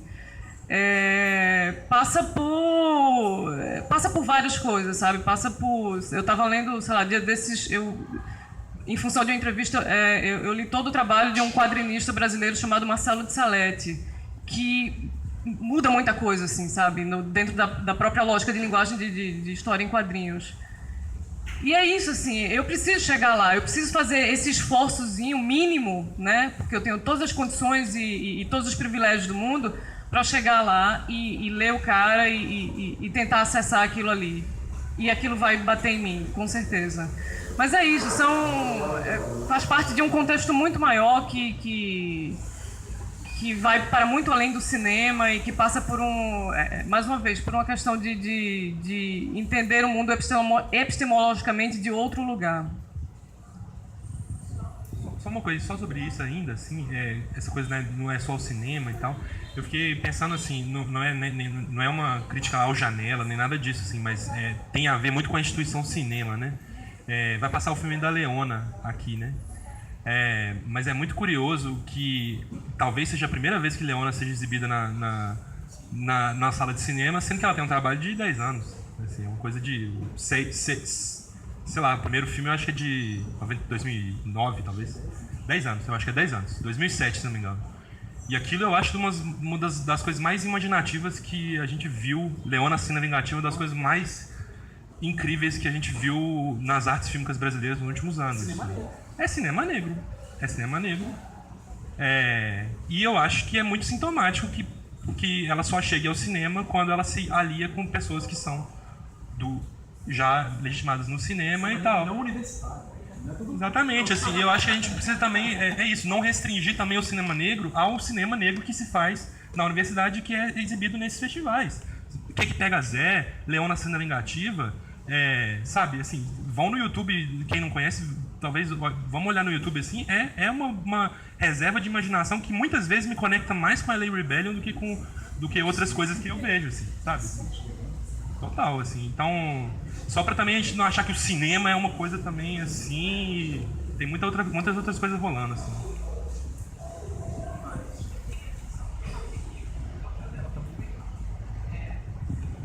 Carol, ela primeiro. Carol, tu colocou uma questão quando se falava de universidade, de cobrar dos professores que tragam outras coisas, né? E aí eu me senti muito contemplada com a fala daquele aluno daqui de cinema, não decorei o nome dele, Anthony. Mas é o seguinte, fazer uma proposta assim de cobrar ao professor que ele nos traga outras coisas, né? Talvez não seja por aí o caminho, porque se a gente só faz isso, a gente não garante que eu tenha professores negros que estão pensando e pesquisando e que vão trazer essas coisas para a gente dentro da universidade. Então, para mim, estar aqui na frente de 2 professores é importante, sabe? Por uma questão de ocupação de espaço e também da gente buscar dentro da sociedade brasileira uma equiparação, sabe, assim, falando em questão racial mesmo, fugindo um pouquinho do cinema, né? E queria muito que ele estivesse aqui, né, para a gente poder conversar sobre isso, mas em pensando que, como o Juliano estava falando, os nossos pais tiveram uma condição de vida diferente para que nós estivéssemos aqui discutindo de forma, né, mais intelectualizada e tem muita gente, mas a gente sabe atualmente que mais de 50% da população brasileira é negra, mas nem todo mundo tem esse acesso, né? Nem todo mundo consegue o ensino, o estudo, né, dinheiro. Então é complicado a gente dizer que é simples assim, não, você é negro, você quer ver cinema negro, cobra do teu professor. Tipo, não, cara. Pra mim foi um rolê muito difícil para estar aqui dentro do cinema e para estar discutindo cinema com vocês, né? Foi uma pesquisa independente, né? E aí eu tive muito apoio da galera daqui de Pernambuco, que trazia uma galera foda, tipo Janaína Oliveira. Meu Deus, que é isso? Mas eu tô saindo da universidade, eu me formo daqui a alguns meses e tô tendo contato com o cinema negro de forma muito recente, sabe? Então, era só para fazer essa colocação. Eu vou deixar. Então, pegar um pouquinho da fala de Natália, né? Quando a gente vê essas mostras acontecendo, não acontece só aqui em Pernambuco, não. Acho que na maioria das capitais brasileiras. E a gente sempre está cobrando, por que esse festival não dialogou com os coletivos, já que são coletivos alternativos, mas que eles estão aí presentes em várias mídias e todo mundo tem acesso. E aí, quando a gente questiona o festival, aí o festival sempre responde: ah, mas é porque não tem, ah, é porque não existe. E acho que esse não é o primeiro festival, e nem vai ser o último, que a gente vai estar cobrando desses festivais esse olhar sensível sobre a questão. Então, as coisas também, elas só acontecem, como a Natália falou, de levar uma amostra lá para Casa Forte, porque a gente vive uma burguesia que ela diz que entende de arte e de cultura, e ela tutela esse espaço, e é um espaço também que ela domina. Então a gente sempre tem que estar nesse lugar, e aí eu vou pegar um pouquinho da fala dela, que ela fala sobre essa sensibilidade, né? O que é o pensamento. Eu trabalho com teatro do oprimido, e na estética do oprimido tem uma definição que Boal faz, que é o pensamento sensível e o pensamento simbólico.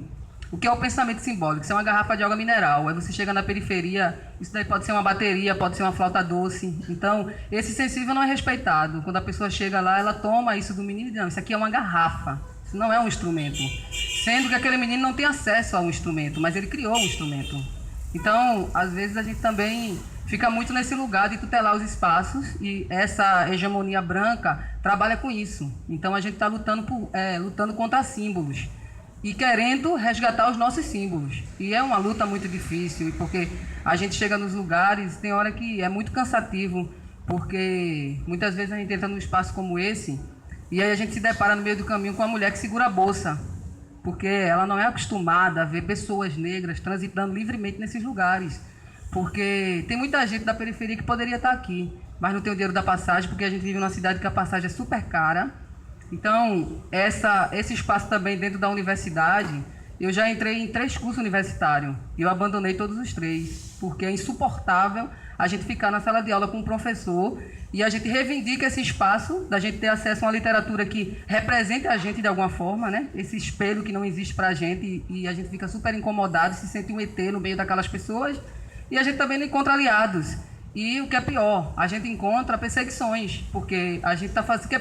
você está fazendo o que aqui? Só veio para cá para reclamar? Porque a gente não pode nem reivindicar o nosso direito de existir. Então, só para finalizar, eu sempre tenho ido a debates e gostei muito da fala do Juliano, de todos vocês aí. E esse negócio do cinema, né? É o mesmo negócio da capoeira, é o mesmo negócio do teatro negro. Então, tipo assim, de todos os lugares é a mesma queixa, né? A gente vive um país que é ridiculamente racista.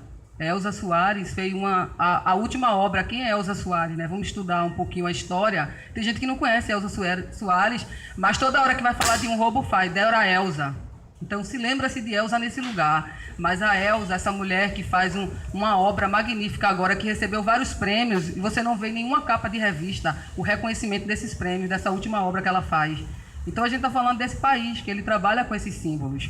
E esses símbolos eles estão expressos na sua revista, na sua mídia. E a gente está ali com a mídia alternativa, desfazendo esse trabalho. E os festivais, que são espaços institucionais, que recebem recursos, eles sempre ficam nesse lugar. Não, mas a gente ia chamar, mas é porque a gente não sabia que tinha. E todo mundo sabe que tem. A nossa presença está sendo, como o Juliano falou, uma coisa, tipo, parece um terror. A gente chega em alguns lugares e as pessoas ficam: meu Deus, já vi esse povo da reclamação, me fudi. Pensei que ia ficar aqui no meu lugar de conforto, e esse povo vem para criticar a porra que a gente tá fazendo, que é foda, né? Assim, né? Todo mundo muito estiloso, todo mundo muito branquinho. Então, é bem por aí. Eu acho que a gente tem que se esforçar muito, né? Como eles dizem, né? Vocês precisam se esforçar, e a gente tem se esforçado muito para garantir o acesso a essas pessoas, né? E eu sempre me incomodo muito como essas pessoas acessam a gente, porque elas precisam ser legitimadas. Então elas convidam a gente para legitimar elas. Eu estava conversando com uma amiga, mas eu queria conhecer a comunidade do Bode. Eu faço parte de um maracatu lá no Bode. Aí eu queria conhecer a menina branca. Aí eu falei: nossa, você conhecer? Então, eu também queria conhecer o prédio de classe média que você mora. Eu queria ouvir as suas amigas me falar como é que elas tratam as trabalhadoras domésticas dela. É bacana também, porque, tipo assim, a gente sempre fica nesse lugar, que a gente é algo, que alguém, objeto que vai ser estudado e que é bacana, e que para a pessoa acessar lá, ela tem tanto medo da gente que ela precisa ir com um de nós, porque senão vai ser assaltada. Então é isso.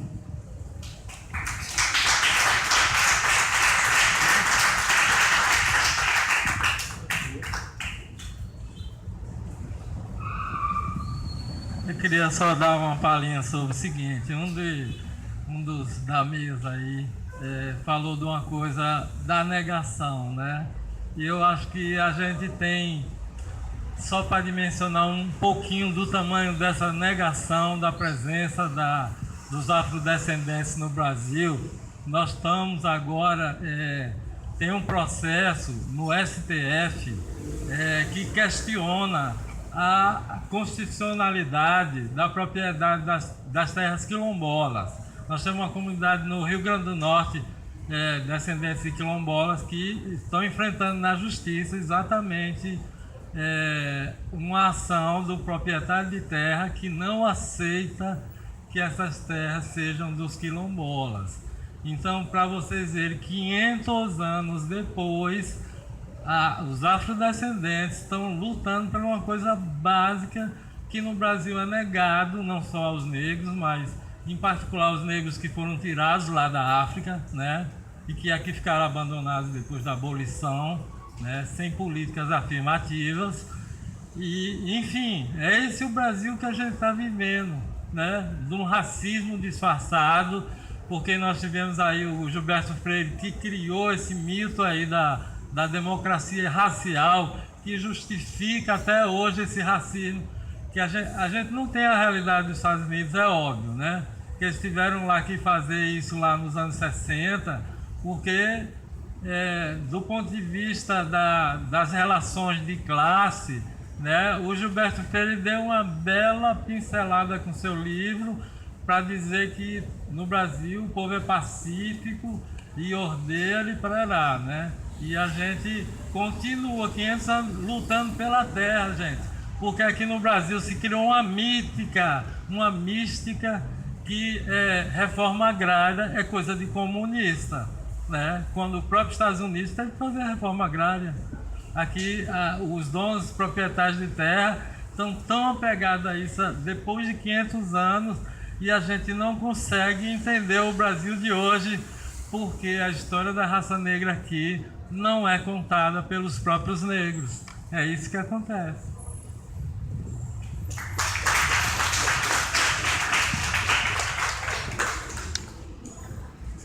Talvez então a gente dá continuidade amanhã às conversas e